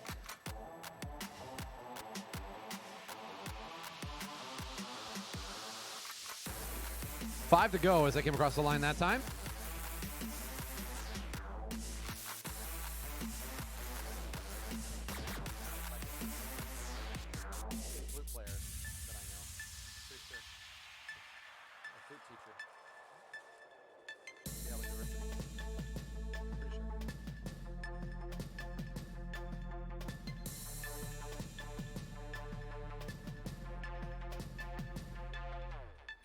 My last chance to remind everybody that is thinking about racing next week that it is now is a really good time to pre-register. If you haven't, please sign up for the GP for next week before your races fill up. Lists are starting to get pretty full at this point with a week left to go. No time to waste. Get online today and sign up for racing.